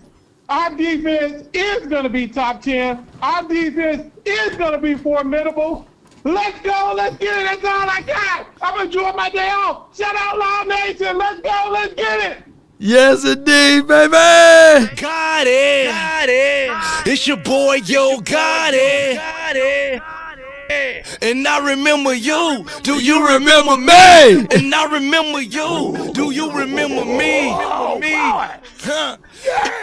Are you not entertained? Are you not entertained? Are you not entertained? Is this not why you're here, baby? I got from the 304, man. You're live. Hey, Lou, man. Talk to me, man. Hello. What's good? Man, all good, man. In the hood, man. What's good with you, man? For sure. I just watch. I'm watching from afar. Just getting reconnected back with football, so it's a good thing. It feels good. But I'm interested to see how far CP can take this thing. Right. If he can deliver. I mean, listen. A Super Bowl in his first year is like that's just a dream, right? Right. But let's go ahead and say we get to second round of the playoff, third round, and we get to the finals of the playoffs. Mm-hmm. Can you see them? First question I got for you. Can you see them saying, hey, we don't want you to go, and we can offer you the head coaching job here? Man. Next question. Hold. That now. Wait a minute. Shotty is still Shotty though, and Schottenheimer assembled this team together. So my thing is, what you ultimately want, believe it or not, is like what the hell is going on with Kansas City Chiefs land, right? Whereas you got this coach, Andy Reid, and then you got Spagnuolo, who could been a head coach for a long time, and you get both of those combination at least for 3 to 4 years. So the only thing that can entice CP is that the hopes that, man, instead of just running for a head coaching job, get your foundation together, man. Get 3 to 4 years under your belt and learn how to handle the highs and the lows before you go take on a big situation like being a head coach. Because you know how it is. They'll chew you up and spit you out, especially when you have that side of, you know what I mean? You don't want to be a Lovie Smith and all that. You get what I'm going, right? You don't want to be a Tony Dungy and all of them boys. Yeah. They're ready to get rid of Aaron Glenn right now. Yeah. Aaron Glenn is like an older version of a Christian Parker. Phenomenal guy who's very cerebral in his approach. But now that he got the full array of being a head coach, now people looking at him sideways if he don't win this year. So take his time, man. Take his time, CP. And it's crazy to tell that, not the Cowboys, but it's crazy for them to say that with Aaron Glenn and they got rid of his star D tackle. Right. Got rid of his star corner. Yeah. Doesn't have an offense. Like, what do you want him to do? So, yeah. Anyway, they got to worry about that. Don't even sweat it. Yeah. Next question I got for you. Law, what happened? What is going on? Hey, you got some pictures of somebody with some goats? Did you do something to somebody back in college before you met your lady? What's the hate that they got for you? Why they doing you dirty? I seen they off the collective from just different things that I see you adding value to. Yeah. And now they're like, well, Law's not gonna be with us. And don't give it an explanation. When you first started, you helped build them. That's what I'm kind of like. I've been watching you from the start. So you invited them into this kind of they started the Cowboy News and all this other stuff, but then you started to form Avengers with them. Kind of situation, and now it's like, oh yeah, we just gonna back our hands off from Law. I'm like, no, it'll take me forever, man. But as transparent as I can be, man, exclusivity is everything. And it was a contract situation with collectives, and it was just they didn't want me to be on certain platforms or other things, so they had exclusivity, and that stunted the growth of Law Nation. So I literally still watch Collective. I still support them. I still have access to everything. I don't have any ill wills or ill feelings for them. Growth is a major thing, but exclusivity, man. Just all I can say is, without speaking my wisdom teeth on this, just as a creator or as a business owner, contracts and stuff like that, just be mindful of what you sign up for, because sometimes there will be things that it goes beyond. Like, at the end of the day, Cowboys content for the fans, we just want to hear we just want to hear our thoughts, right? We don't want to hear about all of the other stuff, about all of the politics that's involved with all of this, because at the end of the day, when you're operating in your purpose, you do it for free, right? You do it freely. But when you have exclusivity and then exclusive stuff that you can't really go in, and people take things like negative on those type of approach because you know your value and worth, then you get all of this convoluted stuff. Then you get people thinking that, hey, they kick you off the show. But no, I walked away from the show. That's two different situations because of exclusivity. So it's a lot of things that goes on beyond the approach, bro. That's all I can say in a short way. So in other words, you knocked down somebody's baby mama back in college. She was a freshman. She was a football team. You hit their baby mama, you hit their mama, and they found out. Now they got some vendetta. I knew it. I knew it. Man. That's what y'all captains do. That's what y'all captains do. Oh, man. But man, I appreciate you, A. Lou, man. What else you got for me, man? Before I let the next call on. Oh no! Hey, look, I'm looking forward to seeing what we got going for this preseason game. We ain't gonna see the starters, but definitely seeing the second team. Seeing the second team, and see, I'm looking at the safety. And I'll make you another. Nostradamus. I tell you this right now. They'll get rid of Hooker. Hooker's next. You got too many young safeties in that back. You got too many young safeties that you can actually develop, and you can tie yourself to. I think that you went over like 15 names, and out of all those names, he's the only one that doesn't fit the mold. Far as like CP and what they're doing, to a point, I get the Hooker thing. You know that Hooker is only here for one more year, man. Shout out to my guy Hooker, but watching the growth aspect from and this is I hope I'm definitely not out speaking my wisdom teeth now, is that these young guys from Durant to PJ Locke to Jalen Thompson, that's who they watch the film with. They watch the film with Hooker. They pick his brain. This guy's very, very intellectual, so he's there for the mind, right? He may not be, and he's okay, I believe, if I can say this, he's okay of being just rotated in and out, right? But this is his 10th season. This is by far his last season, so he's a veteran bridge. So you may hold on to him because of that new broom can sweep the floor good, but that old broom can get the corners type of approach. Gotcha. Mm-hmm. Hey, I'm still on it. GP is looking good. Oh yeah, looking good, man. Hey, he's looking good, but I'm telling you, the Cowboys don't want to hear this. They should have went ahead and pulled that trigger. Yeah. They're not going to sign it back. They about to go ahead and sign the DT. They'll get the DT done before they get Pickens done, and it ain't looking good. But get the handle there. That's down the line. Let's make sure we're doing what we need to do. Hey, if we win something, it don't even matter. Man, come on with it, man. Yes, indeed, bro. Appreciate you, man. Thank you so much, man. Yes, indeed. That's my guy, A. Lou, man, from the 304. Omega Sci-Fi, ain't that right? Hold on. If I'm not mistaken, Omega Sci-Fi, ain't that right? Hey. There he is. Shout out to him, man. There's Omega Sci-Fi in the building, man. I know Clarence would love. I'm gonna send it over to Clarence. Say, man, got the Q's. They all calling in. But be sure to reach out to our proud partners, man. Haymaker, there's their YouTube channel. We'll be live on Start Time tomorrow. My segment is at I want to say 3 or 3:30. So be sure to check out Haymaker. We partner in with them.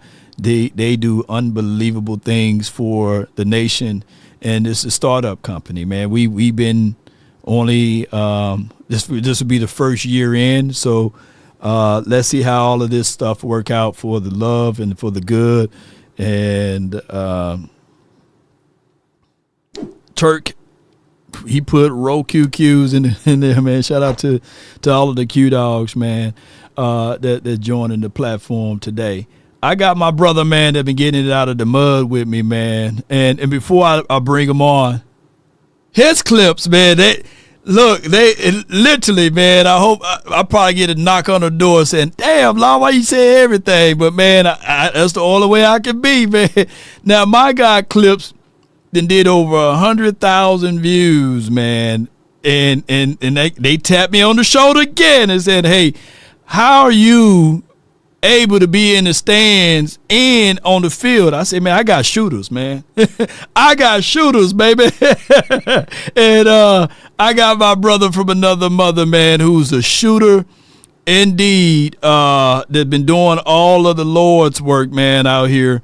And if y'all can see these clips of my guy, look, this one right here, man, is just crazy. He said Bam Bam would have killed him. Think about this clip right here. Watch what he's able to shoot. He got some good accuracy too, man. such a good accuracy. Bam, he would have killed. He would have been dead, man. That Bam Bam would have killed him. And let me pull him up, man. And they know who he is now because I said, hey, this is him. This not me. Look, I'm right here. There's no way I could be right here and up there as well. They got mad at that, boy. They got mad at you, man. But from the 323, you're live on the nation. Talk to me, man. Hey, man, just want to give God some praise, man. I'm excited to see everybody growing, man, and people still hating on the Cowboys. That's how you know you're doing the Lord's work. Yeah. It's indeed doing the Lord's work, man. You know, yeah. When people want to hate on you for no reason, because you showing the truth, because Bam Bam really would have killed Jadon Blue on that play had we been in pads and going live, man. Yeah, he would have killed him, man. Yes, indeed, bro. And, man, you've been doing a great job, man, of capturing the moments, man. I appreciate the love, doing your thing, bro. Yeah, man, you phenomenal with the camera work, man. We had a great conversation on the rooftop, man. And I was thinking, like, let's do a rooftop law and everything, bro. Hey, man, hey, keep it 100 with you, bro. I got all my stuff, man. I got the camera switcher, I got the lights and the mic. So even if you wanted to do it later on today, then we can. No, I'm back in Dallas now, man. They done ran me off, bro. Man, I might do it myself. Do it yourself. I grabbed all my toys, man. I was like, shoot, man, I'm ready to shoot, man. It was a pleasure being able to link with you guys, man. Like a lot of your audience don't really know, man, but you know, Law is really approachable. He a real human being, man. You know, and as far as Cowboy Nation go, our fan base, I think, is so much better than everybody's fan base because I think more Cowboy fans is more family.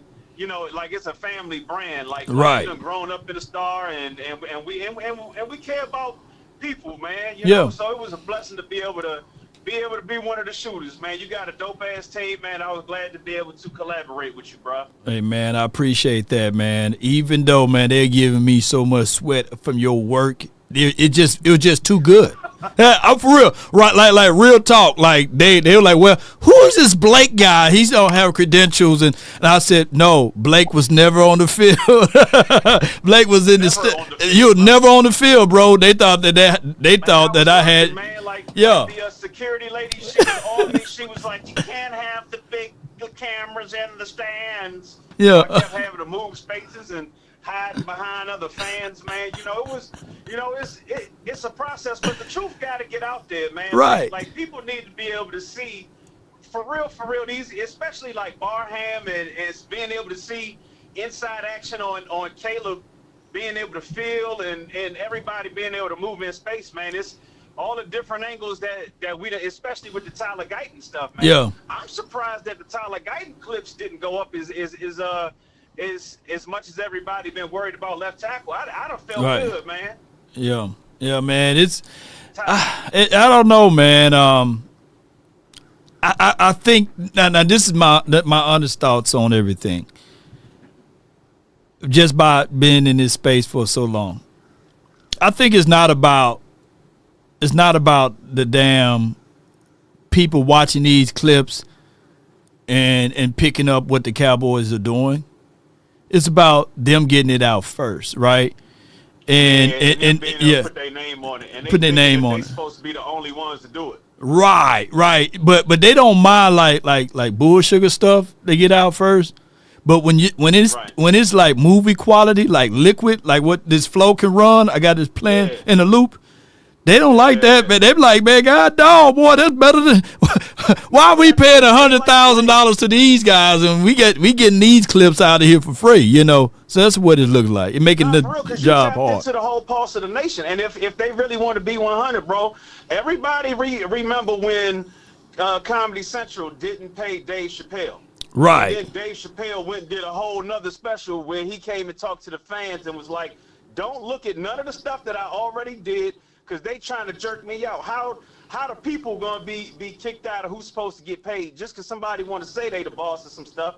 Right. No, everybody love the Cowboys. Everybody want to be able to tap in and enjoy the stuff we want to enjoy. Just because certain people got a special platform don't mean they the only ones who get to tell the truth. Right. So my thing is I want I wanted to have like the eyes of the fans, like they see it from a fan perspective, and I be unbiased and I just go over everything like naturally, but I couldn't do it, man, this year, man. I feel so let down, inflated, bro. But I'm glad that you was able to do your thing, because I was like, let me go back into the stands and I can just do my thing there. And they're like, no, you can't go to the stands. I was like, let me just. I was stuck, bro. That was bananas, man. You know, Yeah. But like again, I'm glad that we able to collaborate, man, because you a real stand-up dude, man, and your audience should really know, man, this is a real dude. You come shake the brother's hand, you know, and talk biz, and now we living in a world, we live in a situation where like is black folks is if we can come together with our talents and be able just to keep everything organized, you know, it's opportunity for everybody to be able to get on and shine light, man. You know, so I just want to commend you on having excellent business acumen and a positive heart, man, and just being led by God to be able to share the truth, man. We love you, dog. Hey, man, I appreciate you, man. Thank you for the meal too, man. You know, next year we're gonna do it up even bigger, and hopefully, man, you come down to Dallas, man, and I got you over here. I'm pretty sure I'm coming down a couple times this year, man. I gotta kick it with y'all one time. Most certainly, man, and I got you, man, bro. Appreciate you, man. Plug your stuff, man. Let people know where they can find and follow you. Yeah, so you can find me on Instagram. The name is Blake_Le Shooter. Blake Le Shooter. Blake_Le Shooter. I'm a shooter in French, baby. Le Shooter. Understand? That's my guy, man. Blake. Man, don't play around with him, man. It's a good call from him. By the way, y'all be sure to check my brother out, man. He does unbelievable camera work, man. He was the guy, I know the video went viral. And I was like, man, the guy, J-Don Blue was running so fast, the man went back to his native tongue. That was him. You know, he was the one that was speaking in that native tongue. And it was great to see old boy capture those moments, man. Even though I got a slap on I got called to the principal office for this video. But I was like, man, let's either we gonna have fun or it's gonna be personalized business stuff. Like which one is it, man? You know, at the end of the day, it doesn't matter if I post it versus a Machota or I guess Clarence Hill or Nick Harris. What's the difference, man? It's just that I'm posting it. I'm doing the same thing that they doing. But you know, it is for what it is. But here it is right here. Watch this. Cherchez pour J-Don Blue. Il fait le pitch. Il allait, va, go! They got mad as hell at that video. I was like, wait a minute, that's not even me, you know. But yeah, it's going on your platform, going on your credentials. If you can't do it, I'm like, oh Lord, man, let me just not even be me no more. But let me let the next caller on. But I gotta be me, man. I got my brother from another mother, man, no other. Don't look like Danny Glover, but keep it cool with us from the 201 100 grand with the plan. What's good with you, man? Oh my God, what's happening? What's happening? All is well, can't complain, man. That come with it, man. When you move up, so you gotta let some stuff go. When you move up, man, when you get them credentials, you just gotta let some stuff go. You can't do, you know what I mean? Until you show improve, and then they'll let you in with posting the clips. That's just how it goes. That's how the game goes, Wait a minute, Riggs! I can't take this no more, Riggs. I was there.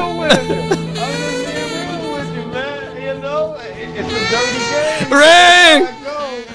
Somebody said you being Ryan Clark out there. Now wait a minute. Hey, if that's the case, man. Money out! Take the money out. Wait a minute. My time now, come on! Take that money out then. If I'm getting Ryan Clark, you give me about 4 or 5 mil. I'll be yes, master. Yes, I'm But I'm saying your access is growing. You can do player interviews now. You ain't gotta knock on the door. You get what I'm saying? You can go to different areas where you're actually growing, my guy. You know? Yeah. My nation. You know Yeah, dude. But I and then they'll let you post that stuff. Sugar, they can have it back now, sure. Before you interview this player, we got to know his name, his height, what time, and how long you gonna interview him for. You know, like they do all of them like that. Yeah, I already know. Even .com they do like that. So, I know. True that. But I'm saying the access grow. You feel me? And they get to know you. Trust me, your star is going to shine brighter. It's just a minor setback for a major grow. That's what I'm saying. You see what I'm saying? So don't hold it like, man, they won't let me post these clips. You be like, next year I can post the clips now. You get what I'm saying? That's all. I'm saying. Not under that name. Not under Law Nation. Not under that name, boy. We've been watching you for years. Now we got you. Damn. It's an evil world we live in. I'm like, nah, I'm not media, man. I'm just a fan. I'm gonna be a fan, man, over here for the people. But the thing about it is, I look around. You got Lord Brunson complaining. Yeah. No clips is getting out there. Why you not let everybody, the Cowboys, let content creators come in? Why y'all not letting content? He's upset. He's upset on giving them no access none. At all. Yeah. True. They're not letting the fans come in. Nothing. True story. And we still gonna spank that ass because here's the thing though. And this is what made me mad about Christian Parker, though, to a point. Out of all of that stuff he was saying that he watched tape and stuff like that, they still struggled against us. You know what I'm saying? It's not like the Eagles blew us out, especially as it germane to the defensive side of the coin. So let them keep watching. But I do get with what he's coming from, and I do get with what Lord Brunson is coming from. Because Lord Brunson is with the mindset of like, look, let me at least go in to watch the Eagles play and let us not bring cameras in, so at least we can identify with the team we love, right? Which, let me tell you this, 100 grand. You still there? Yeah, I'm here. If it wasn't for good old Jerry Jones, my buddy, we would be the same way.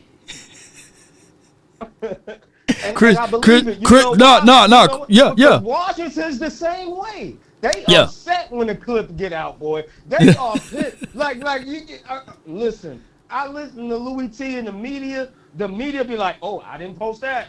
I didn't post man, Lord." So that it's not just the Cowboys. It's all these the Giants. Yeah. Let the clip get out if you want to. They are on you. I know. They're on you. Yeah, so we do get the clips to come out, and Christian Parker and Ryan Smitty.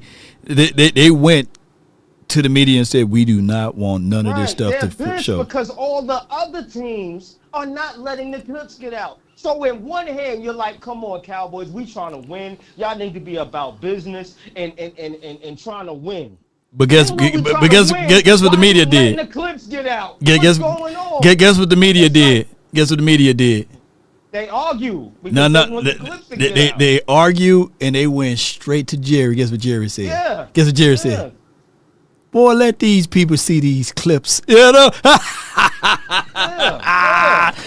Jerry vetoed Christian Parker and Ryan Smitty. We can't have it both ways, Lord. You can't say, oh, the Cowboys are not a serious football team. They this and they're that. But then when they try to be a serious football team like all the other football teams, Lord, so our reporters and media go up there, no, let the clips get out.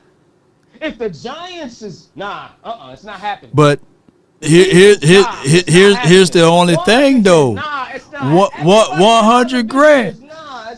When you got a media companies, not one but companies, them build their business around Cowboys, and that's how they feed their family and their business. You can't just cut it off because of two people with their thoughts of saying that they don't want these clips out there. Granted, it's going to be harder. We're not a real organization and we not trying to win. I don't want to hear that from 105.31. I don't want to hear that from Clarence Hill and all these boys. I don't want to hear that.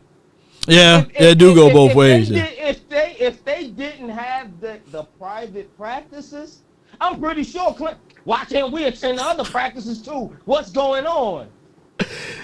Well, I get that. Now I get that. So let me ask the fans in the chat. Put clips in the chat if you want clips. Put no clips.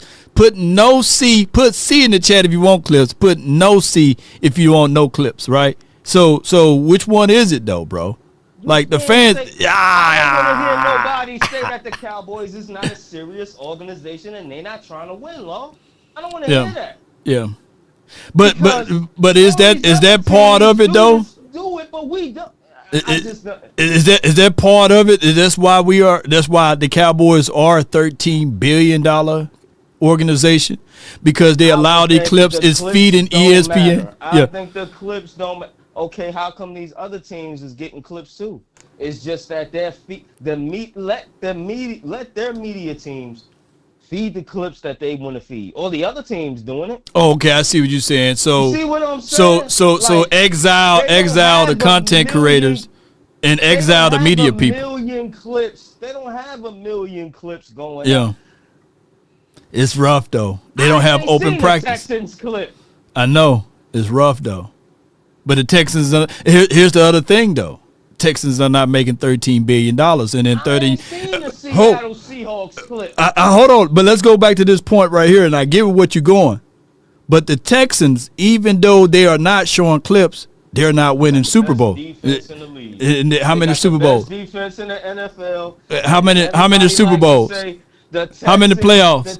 How many playoff wins they winning? And what everybody say, in 30 years, the Cowboys haven't done nothing. In 30 years, this, and 30 years, that. But and we get these other coaches. Right. These other coaches are like, oh, we don't do the Rams coach. Oh, we don't do this over here. They keeping that Aaron.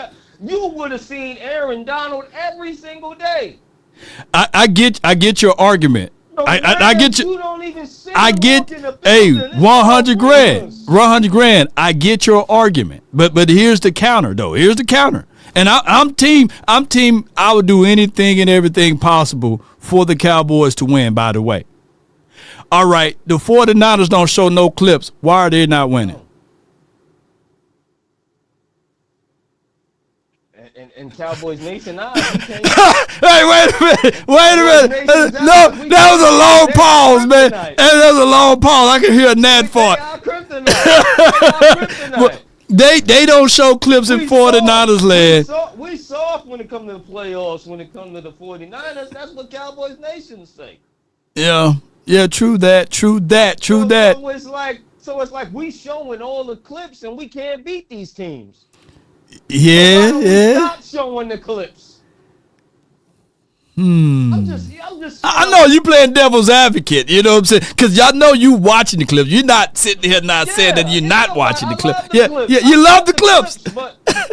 But when you say, oh man, you know, Shotty come in and he changing and he's trying to make the changes, and the media is like, nah, we don't want them changes. We don't want them changes. But then the same Clarence Hill will come out here and say, oh, Shotty, man, you know, he ain't changing no culture. That's what I'm talking about, because it's going to come, Law. The backslide hand is going to come. True that. I don't need the Clarence Hill talking about, oh, man, this and that, when Shotty and the new defensive coordinator come in and try to make changes and perform like a team. Clarence Hill.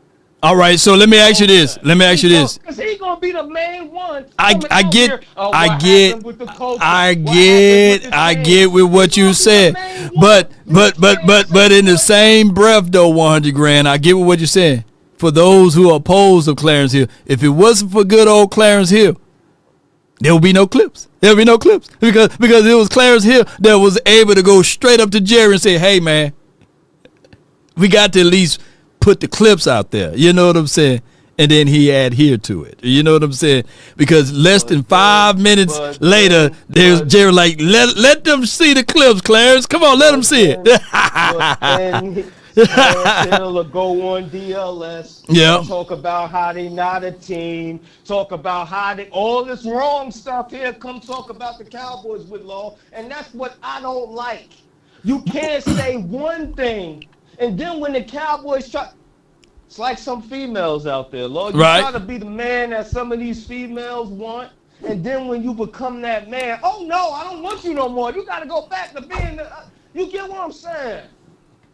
Well, at the end of the day, hold on. What side of the fence are you on? Hold on. So Zoo the King. Be the main one.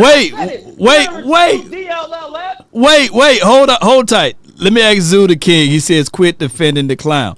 So let me ask you this though. Are you guys enjoying the clips?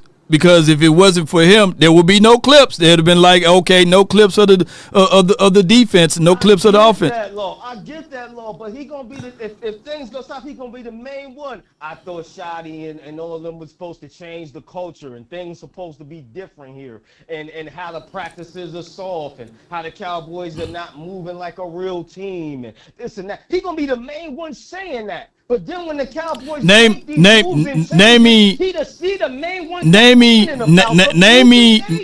the positive reporter. Hold on, 100 grand. Name me the positive reporter. Who's the positive reporter? It's not many. Not all. All right. So because he's in the camera and he got a personality that's different from a John Machota. Don't you know, like let me give you the backhand of everything.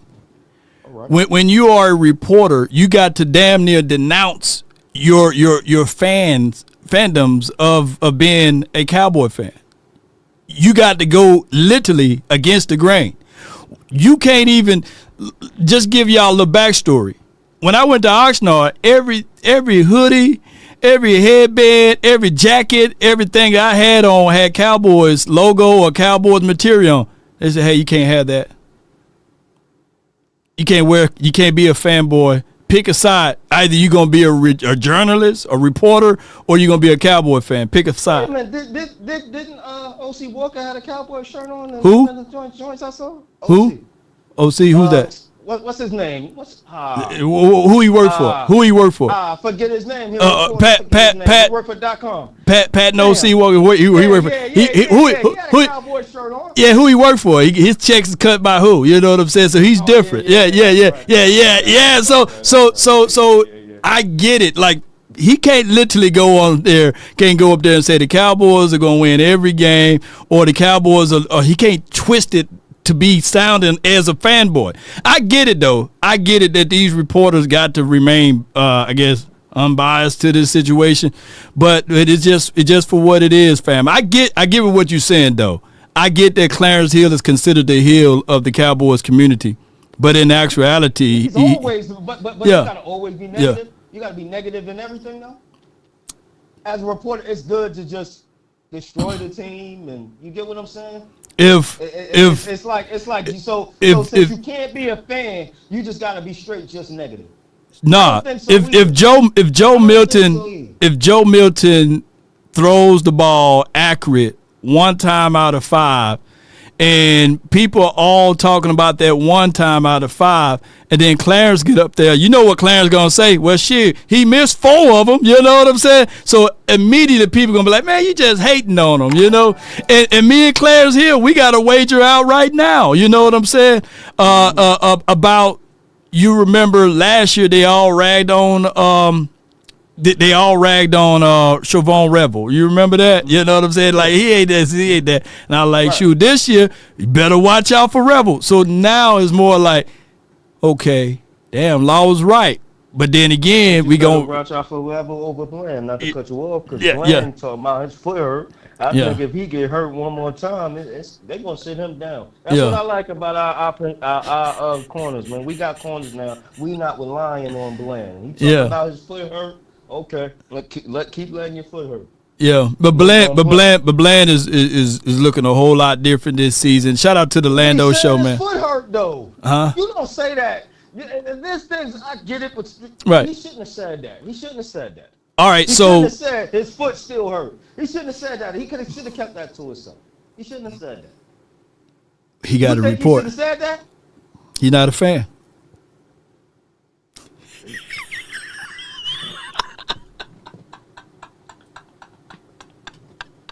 man, I get what you said, man. I'm not. I think everybody wants to sit down because he said that. Like, your foot hurt, sit down. Oh my God, Clarence is not a fan. You know what I'm saying? I'm not talking about Clarence. I'm talking about Bland. Bland, you know what you mean? What you mean? Talk to me. His foot hurt. So Bland shouldn't say his foot hurt? Still hurt. Yeah, he shouldn't have said that. You think he should have said that in the media? He said that. Yeah, I mean, still hurt. How you say that? So he should lie? Bland should lie? You ain't gotta lie. You just don't say nothing. But to be How you do the ladies? You come on, man. You ain't gonna lie. You ain't gonna, you ain't gonna tell the whole truth. You ain't lying.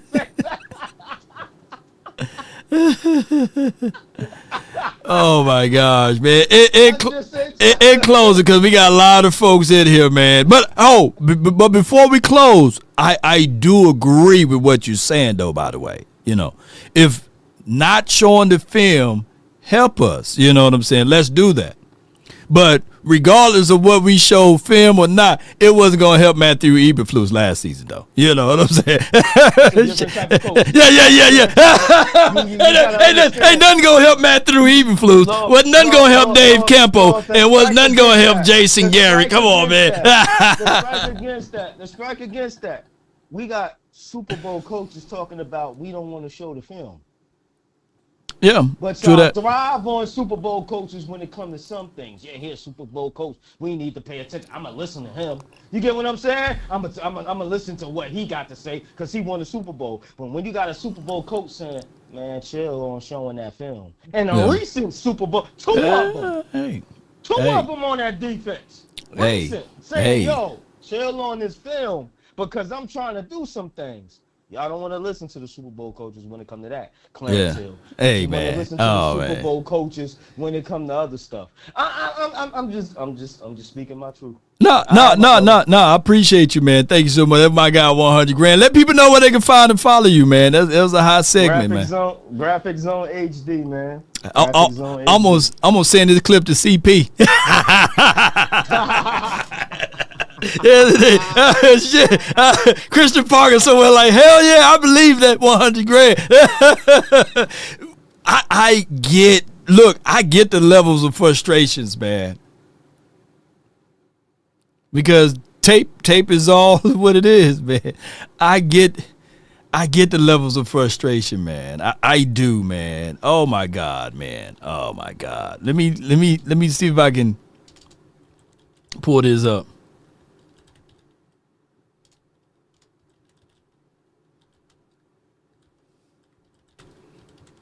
Hold on. Let me see if I can find that clip, man. Oh yeah. Ooh, I hope they can play it. Okay. He's your friend. You persuade him to give us the tape. Hey, look. Number one, he's not my friend. And number two, he's not his tape. Not his tape. Who tape is it? Okay, it's mine. I bought it. You sold it to him? My favorite movie, man. You listen to me. Who are you? Well, this looks bad. I'm with the federal government. Well, the federal government made a videotape. Who made the tape? You guys ought to get in there. Wait a minute, listen.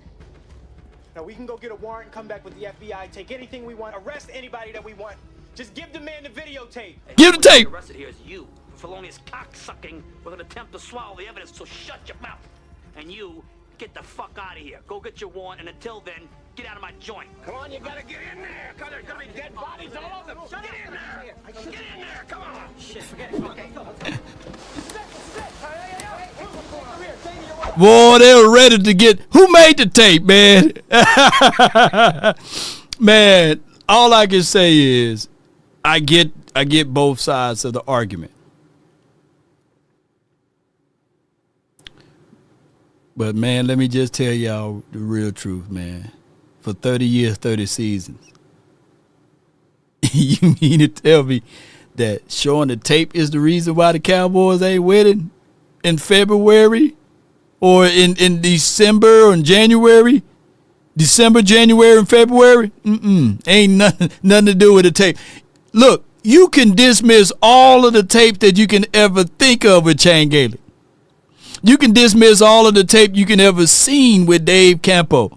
Maybe Bill Parcells, he tried to change a few things up. I give Bill Parcells that. But with Wade Phillips, my guy, Jason Garrett, who else was the defensive coordinator? Monty Kiffin and all of them boys. You can throw away all of them tapes with Mike McCarthy and damn, what's his name? Who else was the defensive coordinator? What's his name? Dave Campo, Martin Cameron. Who are all defensive coordinator? What's the other defensive coordinator we had? Mike Zim, Matt Eberflus. Regardless of the situation, with the tape or without the tape, I think the same thing would have happened.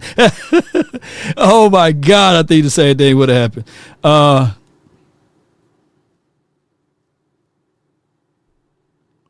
Let's go to the Mike Nolan with the tape, without the tape. Ain't nothing gonna help you out, man. Ain't nothing gonna help you out, man. Man, all I can say is that right there. I got the next caller on with the conversation. My guy Mike from the 757. You live. What's going on, Law? What's going on, Law? Not much, man. What you got for me, man? Man, I'm just gonna cover two topics. Really, George Pickens, man. Mm-hmm. He might have just became my favorite Cowboy. I really do. He only been here for about a year out this thing, man. Yeah. When I be hearing that man get on that daggone podium and get to talking, it just seemed like he just loved to be here, man. You know, he just loved to be a Cowboy. But yeah, I kind of want to talk about what the last call was talking about the film. Mm-hmm. I definitely agree with him. I 100% agree with him. Right. I feel like if the coach say don't film it, then we shouldn't be filming it. Right. You know, I understand Jerry Jones, a moneymaker. I don't think that we really even put out too much this season. You know what I'm saying? I see a lot of one-on-ones. I see the team play, the team scrimmage as well, but I don't. And the angles that we're getting, you're not going to really be able to get anything from that, because most of the time you're seeing half of the football team, and then people running off the screen, so you don't even really get to see anything. But I am in agreement with, if the coach say, "Hey, we don't want to film," then we should just cut the cameras. And Clarence Hill, he be tripping. He part of the reason. Michael Parsons is gone. He's part of the reason. He was eating that up last season. And he tried. So hold on. Let me ask you this though: Are you implying, you and 100 grand are implying for, because Clarence Hill did start? He signed with the Cowboys being a beat reporter in 1996. You know, for 30 years, 30 seasons. So you implying that he's the reason why the Cowboys couldn't get over the hump? A beat reporter for DLLS and Star Telegram, you know, when he was working for them? Are you implying that is this Clarence Hill fault is the reason why we haven't been winning? I'm gonna give Clarence Hill 10% of the blame. All right, I'm gonna give him 10% because he can't affect that much. But boy, he would talk somebody right off your team. You just let him keep talking. Like, he really was trying with George Pickens. And I'm like, God, boy, I mean, he's already signed the franchise tag, man. Leave it alone. Like, you know what I'm saying? Like, shut up, man, with it. Like, let him be a Cowboy. He said he wants to play here. Yeah. You know what I'm saying? So let him take it. What is it, 27 million? Yeah, 27, 20, close to 28 million. Last year? 3 to 4. Nah. Yeah, that's a big jump. Fool. Yeah. Like, you know what I'm saying? Like, you'd be a fool if you didn't take that contract. So, and he made Michael Parsons foolish, because here's Michael Parsons. He's coming from a rookie deal. He was going to get the tag. He was going to get some good money off that tag. And then he went to Green Bay and took less. Ain't that something? Ain't that something? That's what I'm saying about Clarence. He would talk somebody off your team. So, yeah, I'm giving him 10% of what we went through last year for sure. Now, Matt Eberflus, he takes the rest of the cake. because I don't know what I always go back to that Panthers game when what's that wide receiver's name? Boy that came from the Raiders. From the Raiders, Amari Cooper. No, white boy. He a white boy. Nice routes. Oh, I can't think of his name. I'm gonna have to look him up. Okay. But I know it was like 3rd and 2, and our defensive backs was like 9 yards back, and all they did was run a quick slant to get the first down.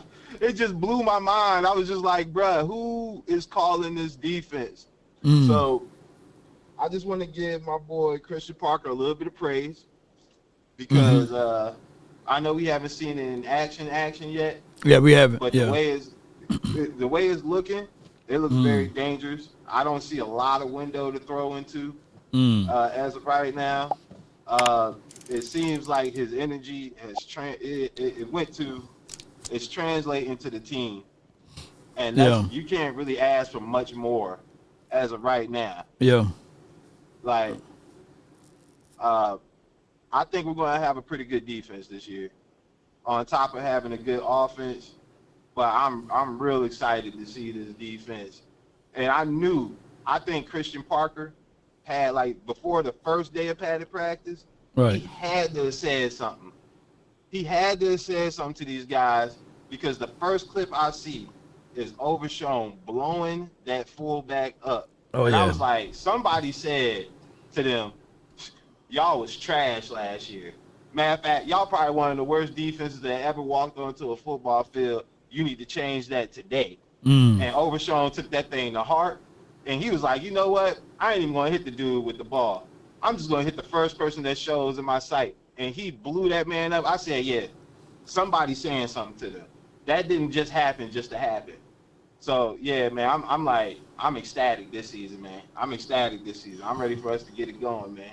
No doubt, the Rams man. practice tomorrow, right? Yeah, it's gonna be joint practice though. I don't know. Should they have clips or did it, or should they not show it? If we play against the Rams, I do want to see that. Nah. Take the tapes.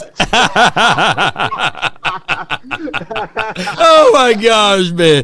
But yes, indeed, man. Appreciate you for calling in, G. All right, man. Have a good one. Go Cowboys. Go Cowboys, man. Appreciate you, man. And speaking of predictions and what we need to see far as the prediction aspect of it, we never know. But there's always tendencies that you can always look at and say, okay, recently, this is where we need to be at. Or recently, this is where we should have been at. Well, what if I told you that you can start doing your prediction just like the weather or just like, who's going to win or lose a game? All with our proud sponsors of Kalshi. Be sure to reach out to our proud sponsors. The information is in the description box so that you can get up to $500 when you make your prediction. Now, this particular weekend, first game, Cowboys versus the Seattle Seahawks on a Saturday, August the 15th. Be sure to make your prediction. It begins on Saturday. And right now, the chances is that the Cowboys got a 37% chance and the Seattle Seahawks got a 63% chance. And you can go yes for 37 cents or you can go yes for 64. And it just depends on how much you put in and what you're going to get out. So be sure to reach out to our proud partners, man, Kalshi, to get your prediction going. Now, I'm predicting that the Cowboys will win all the way through it. So I'm going with yes. And all you got to do is say yes with Kalshi and then just use promo code LAWNation and get those percentages out. Yes, indeed, Cowboy Nation. Let me know, put Kalshi in the chat or put a K in the chat if you're a part of the movement with the predictions. And you can not just do sports. They got climate, they got the economy, they got politics, elections, and anything that's trending. Bet anytime, anywhere with Kalshi, man. Joe Milton would throw over 100 yards and a touchdown. I got you on that, bro. I promise you, Joe Milton going to at least have one moon ball. He got to at this point.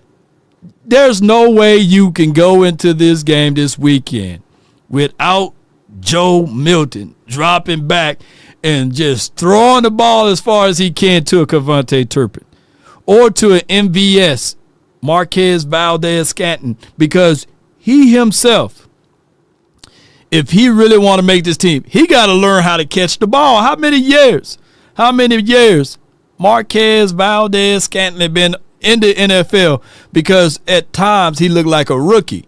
And if he can just catch the football, he'll be nice. He'll be nice to see. But so far, in my opinion, Trayshawn Holden is ahead of him, as well as when you think about it and you really get gritty with it, even Mingo's ahead of him. And I've seen more plays, plus positive plays, from a Camden Brown who's ahead of him. So for this particular first preseason game, MVS, we need to see what we gonna get out of you, man. You know, you supposed to be a veteran out there. He still got top speed. I ain't gonna hold you with that. But that brother, double dribble, basketball with the football, man. Verdi says, I don't see Turpin playing. That's right. Who should play? I know that they're going to give a lot of looks at number 36. His first day of practice, he was running through everything, and that is the Corbin kid that you just picked up. I think that he's going to give a lot of playing time, regardless of the situation as far as our offensive line. This weekend, I need to see Tyler Guyton getting a lot of reps. Muscle memory and all of that stuff, playing in a position, whereas you protecting a $250 million quarterback, and I'm talking about Tyler Guyton protecting Dak Prescott. He need to get every rep possible so that his muscle memory can be, hey, I'm on point of protecting the quarterback regardless of who behind me. Yes, indeed. Trigg is another guy that I got to bring up. Thank you, Jerry Jones, for mentioning Michael Trigg. If Trigg give us some stuff, I could clearly see Ferguson is having a nice camp this offseason. Spanford and Triggs. It's something about Schoonmaker that could be the lonely man out. Now, Schoonmaker can still earn his ground by showing up in these next preseason games or showing up tomorrow, but Schoonmaker been quiet. Quiet indeed, Cowboys Nation. So, looking back at all of this, let's let the next caller on. Appreciate y'all so much for your support. I got from the 916, you in the mix, talk to me. You're live on the Nation, brought to you by Kalshi. Talk to me, man. Hello? Yes, I can hear you. Talk to me. Hey, Law, man, I was just wanted to go in a few tips about the Dallas Cowboys. How you feel about our rookies and the new player, our second-year players, and all of that. Okay, second-year player for me is Siobhan Revel. I think that going into his second season, you're going to see a phenomenal defensive back that's fighting for every spot out there on the field. He's playing the boundary technique, the best out of everyone. Press, I think he's your best press cover corner out there. As far as the rookies, when you really look into what Caleb Downs is doing, but you can't overlook with what Malachi Law is also bringing to the table. Our four rookies, one can argue five, going to make some splash plays here and there. And I'm talking about for the remainder of camp. Going in with first, number one, Caleb Downs. Number two is, in my opinion, before the injury, is Barham, right? Then number three is Malachi Law. Number four is Devin the Dude Moore, who I had reservations on, and I'm not afraid to say, hey, when I was wrong on him. And then number five is Anthony Smith. All of those boys have made plays since I was out there. So our rookies is shining this year, regardless of the situation. Yeah, that sounds like good. That's what I was just wanted to tip on. That's what I was talking to about my brother, and I just wanted to see, for everybody else out there, how they felt about our rookies and our second year and also our third year players of, Sam Williams, see what he's going to do this year. I had a lot of hopes on Sam Williams this year, hoping that he do something. Leo Fowl, I'm excited about Leo Fowl. Hopefully he, play a big part. They give him a bigger role than what they did last year. Most certainly, man. I appreciate you. Thank you so much for calling in, my brother. All right, thank you all. Thank you. Good call from him. We're going to let the next caller on, but I get exactly what he's saying. There's so much positive things to look at, especially when you're thinking about how this team looked like last year. Majority of the people that I said that's going to make impactful plays on defense. Just like that, defense can change. I know his mic was low, so we're going to have to figure that out down the stretch. But appreciate everybody, man, for rocking in to the nation. All right, so the next caller, and that segment was brought to you by Kalshi. So be sure to check in and tune in to our proud partners. I got from the 409, and then I have Big Amish. Hold tight. So Point Dexter, man, from the 409, what's on your mind? What's up, my brother? How you doing? Man, doing great. Can't complain, Chief. What you got for? Yeah. Can you hear me? Hello? Yes. Are you a Shakespearean fan? Yes. Can you hear me? Oh, God. Can you hear me? Yeah, I can hear you. Yeah, can you hear me? Hello? Yeah. Hello? Okay. All right. Yes, I can hear you. Yes, I can hear you. Can you hear me? Yeah, I can hear you. Oh, goodness. Come on. Yeah, man, we can all hear you. Shakespeare fan. Yeah, man, we can all hear you. We'll tune and tap back into him. I got from Big Amish, man, from the 202. You're live on the nation. Talk to me. How about them Cowboys? Yo. Man, Talk to me, I'm man. excited. Great time. Yeah. Loved your coverage out from Oxnard. Glad you're back. Yes, indeed, man. Appreciate you, man. Yep. And thank you for the opportunity. My question and praise actually is to CP. Right? The excitement's around the defense, in my opinion, and the offense, but I'm excited what they're doing. And I expect a slow start, but I see, there's going to be bumps on the road. It will be, yeah. It will be. There has to be. You can't ask for, there's just too much to handle. But I see it all galvanizing towards the end of the season, which I was hoping for last year. With Eberflus, that was a disaster, a train wreck. But CP, I see that whole defense. I really do see it galvanizing. And I also see personnel changes in the midst of all that. So a lot of things got to happen, but I do believe they're going to let him get some more groceries when needed. Facts. Right? And I wanted to ask you this question. Do we know his contract?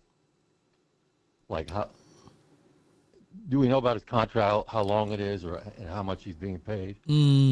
I'm quite sure it's not a lot of money. Cowboys don't pay a lot of money for coaches, unbelievably. Yeah, so I know it's less than what Schottenheimer is getting. Schottenheimer is getting anywhere between $4 and maybe $5 million. So CP is probably making two to three at the highest, Okay.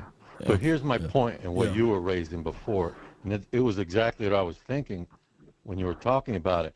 How many DCs have we gone through that were horrible, trash? And not just trash. I mean, I wouldn't say trash, but we just go through them. Yeah. And many of them were trash, to be honest with you.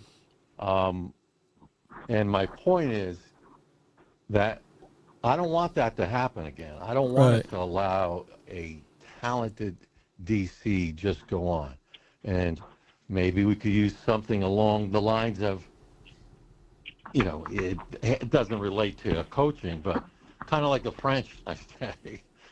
And I'm just saying it doesn't apply, but in a contract, Jerry Jones is smart, and he doesn't want this to basically backfire on him, that he provides a contract for him with an incentive. If you get us into a top 10 defense or allow us to match any other team that might seek you as a head coach, to match their compensation package to keep them here.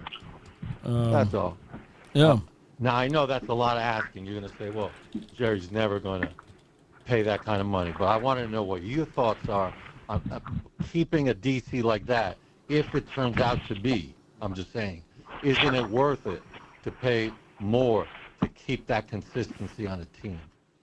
It'll be worth it to see what you can, pay to keep and to attain Christian Parker.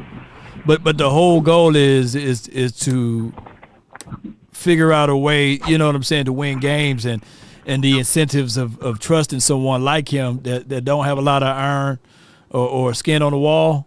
And the Cowboys are betting that he is for what he is. And if it's somehow a situation that he gets scooped up by another team, especially to be a head coach, then we get at least a third-round draft pick. I think that's the angle, but it got to be a head coaching job. I think that with Christian Parker, a defensive coordinator job, a spot, it'll be better from a professional aspect to be here for at least 3 to 4 years versus getting 1 year and bouncing out and then trying to do all of this by himself. Professionally speaking, I think that, it'd be best for him to stick around for 3 to 4 years. Yeah, no, I get you. You want that grooming period, right? Where you're learning and growing, right? I get that, but at the end of the day, too, he's human. Yeah, right? He's human. And if someone says, "Look, we could take care of you for the rest of your life," I mean, that's, on one hand, I'm saying this in jest, right? Is that going to happen? Maybe not, but it certainly can. We've seen other coaches get swooped up.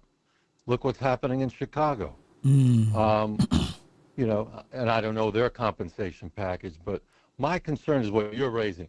How do we keep somebody if he proves to change that defense around and you see that cultural change? That is significant.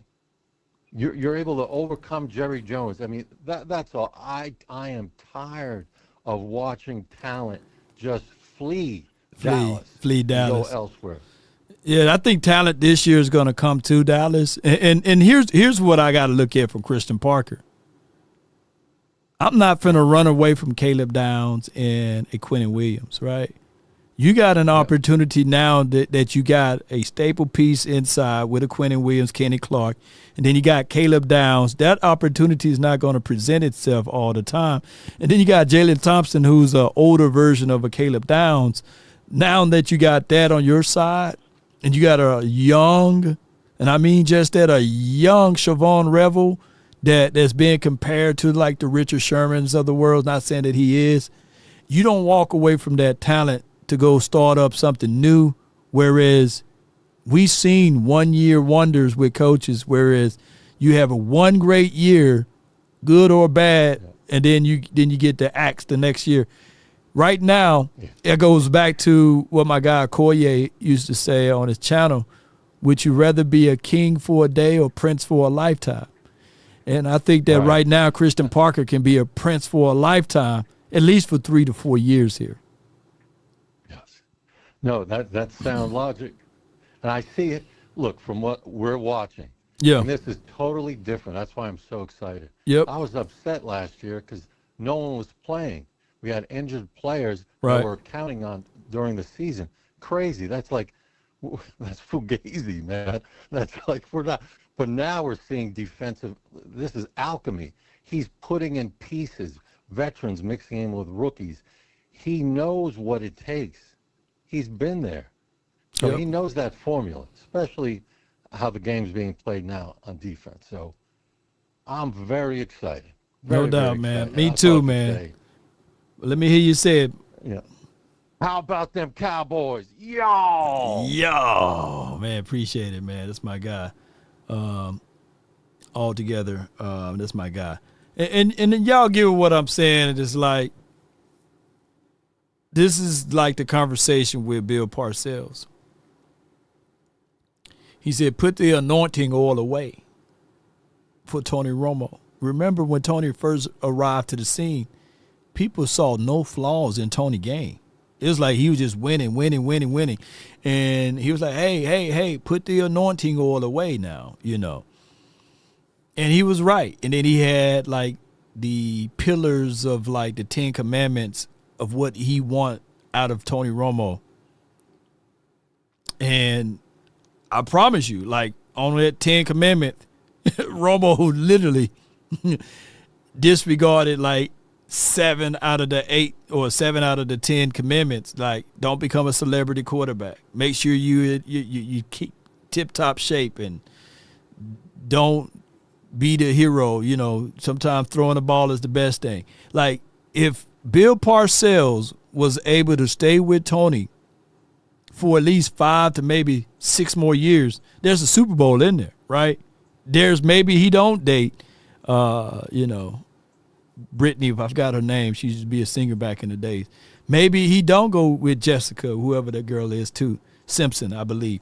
Maybe he don't do some of those things. Maybe he kind of like get laser focus in and do what he need to do. And I'm just saying that sometimes it takes that. And then on the flip side, I got to bring this up as well, is that maybe, just maybe, coaches do change a lot of things. I was listening to this topic matter, and it just fits right on in with even Tom Brady. If it wasn't for Bill Belichick, Tom Brady wouldn't be Bill Belichick. It would just be Tom Brady and them. You know what I'm saying? Maybe bouncing around a team to team. So your coaching plays a major role, and your players play a major role on all sides of things, man. Let's listen to this right quick. Let me see if I can. Backup quarterback on a team. Hold on. Let me listen to this right quick. Hold on. My freshman year, I didn't even play. I was the backup quarterback on a team that went 0-8. Listen properly. I wanted to go. I got offered a scholarship to UCLA, and then they turned me away at the last minute because another kid signed before me. And I really wanted to go to USC. That was probably my first choice, but they didn't want me either. They signed another kid. So then I went to Michigan. I showed up on campus as a freshman in the fall of 1995. I was the 7th quarterback on the depth chart. The 7th. I go. I get picked by the New England Patriots in the 6th round, 199. And I always joke, when they called me, they said, Tom, hey, Thomas, Bill Belichick, pick you in the 6th round, like, see you Monday, like, get ready to go. To the Patriots, and there are 3 quarterbacks ahead of me. Sound familiar? They keep 2 quarterbacks most of the time on an NFL roster now. Bill Belichick saw something in me that if I ever did get that position, and I told this to my best friend, who was one of my roommates in college, I said, if they ever put me on the field, they're never going to take me off the field. You got to have that mindset, man. Got to have that will. Not to say that other quarterbacks or people that's in this positioning don't have it, right? Julius Wood is in the same position that Tom Brady was in, right? Julius Wood made an INT, made PBUs, undrafted guy, been bounced to a team, came back to the Cowboys now, right? Now he can formulate his own legacy. Christian Parker, who is he's going to be? Because a lot of people look at Bill Belichick and they look at the Belichickian that they see as of today, right? Or as it relates to the 7 to 8 time or whatever 9-time Super Bowls that he got. But look at when he first cut his teeth with the Giants, right? Look how many years that was when he was with the Browns and had that one stay for a few days with the Jets or what have you, and then had that long run with the Patriots. That didn't happen overnight. So what happens is a lot of times when you see a young defensive coordinator or a young defensive coach or a young coach in general, a lot of people like to compare someone chapter 13 to their chapter 1 or their chapter 2 to their chapter 8. It's going to take time. There's going to be lumps in the coal for CP. CP or Christian Parker going to have to go through the ebbs and flows. He's going to have to learn, and get things going. So this is for what I am, I like what I'm seeing out of this team overall. I just want the hunger to still be there. Triple Ace, it says Brady won bowl games. He did, Super Bowl games. but he would never get a chance to win it if he didn't have a coach to believe in him, right? Even he said it in that little small excerpt. Coach Bill Belichick saw something in me, you see. So your coach plays a major role, and your player play a major role to the coach as well. But those two united forces got to combine together. So somebody on this team got to say, hey, man, Christian Parker believed in me, right? Seabass says, was Terrence Steele any good? Didn't see much of the offensive front when I was out there. I was paying more attention to the secondary, unfortunately. When I did see, edge rushers winning, it was against the edges, right? Not many wins is going to happen from the interior. And that's far as for what I can see going into the future as well, right? Trip Ace says Brady was never a scrub because he had to will himself not to be, unfortunately. Like he said, he was on the third. He was drafted, 199, and he was on the third string. Wanted to really go to USC, couldn't get accepted. Had to go to Michigan. Even in Michigan, he was the backup. So it's about your heart, soul, and determination. Let's do this. I got my guy Eric, man, from the 206. You're live in the mix. What's good with you, man? What's up? It must be football season. Here I am. Football season. Here you are, man. And you are a diehard Seattle Seahawks fan. We play you guys this Saturday. We play you guys this Saturday. Can't wait to see what we're going to do to match up against your boys versus our boys. It'll be a great test to see. It's going to be a great game. Like I said last time, the one thing that I'm hoping for, no injuries from you guys. Yeah. No injuries. Yeah. No injuries, man, on both sides. Yeah. No injuries. I mean, and I still remember this. I said this in the last preseason game, and within about 2 quarters, here comes Jamarian Overton, and now he's down for the year. I still remember that. How's he looking? Is he healthy now? I think he is, man. Oh, good. Yeah, I think he is healthy, man. And I think everything will work its way out. Yep. So it's going to be a good game now. I got to ask, I heard that some of the, media people are coming after you. What the heck is going on? It's one of those things, Eric, that,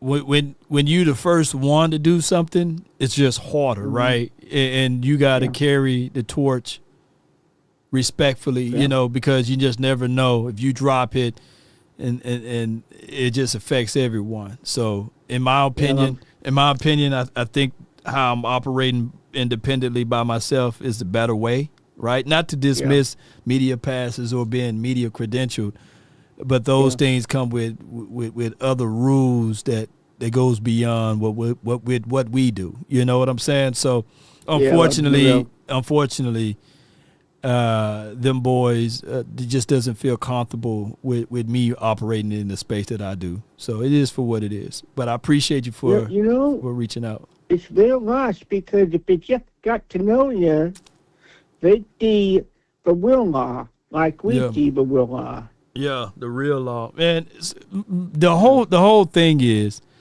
I just want the Cowboys to win, right? So whatever way it is for them to win, if it's me in the way, then I'll step away, right? I'm not this person that, look at me. I'm not here for the fame. I'm not here for the money. I'm not here for the attention and all of that stuff. I'm just here because I love the Cowboys. I literally fell in love with a team that it's an honor to be on the sideline. It's an honor to shake Nate Newton's hand, to be considered a peer of his. It's an honor to see Everson Walls, man, the first football player that I literally patterned my style and my play after. It's an honor to be able to walk into these rooms with people that rocked the silver and blue, me being in the same room with Emmett, that's a euphoric type of feeling for me. And I get it, you know, it's going to come with the hate, it's going to come with the congratulations, but you got to stay positive and stay focused on things because a lot of times the very much so of people trying to cover up the light that shine through is the very much so the light that everybody craved to see. And that's what I'm at, man. I appreciate you for calling in, though. No doubt. I know, but we got people coming in behind me.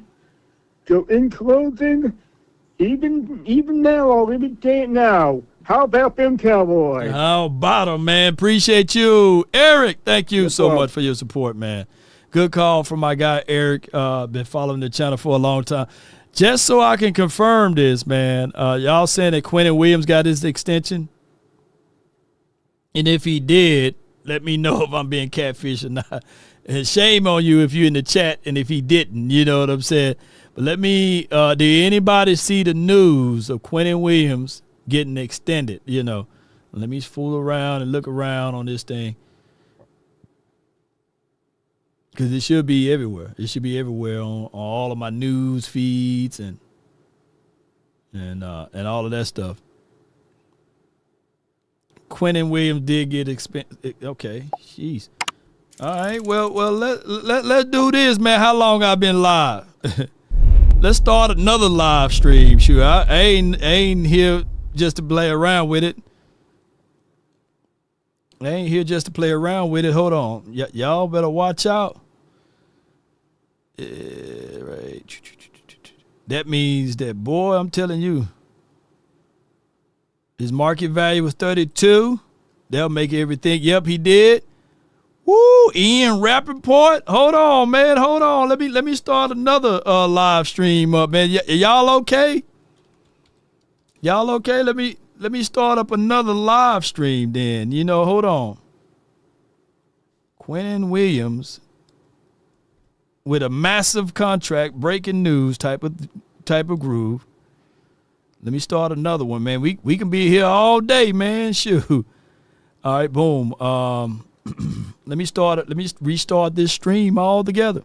It's on ESPN. Shout out, see, that's what the nation do, man. Y'all, boy, I'm telling you. All right, so we're gonna end this stream and we're gonna start one back up, baby. That's what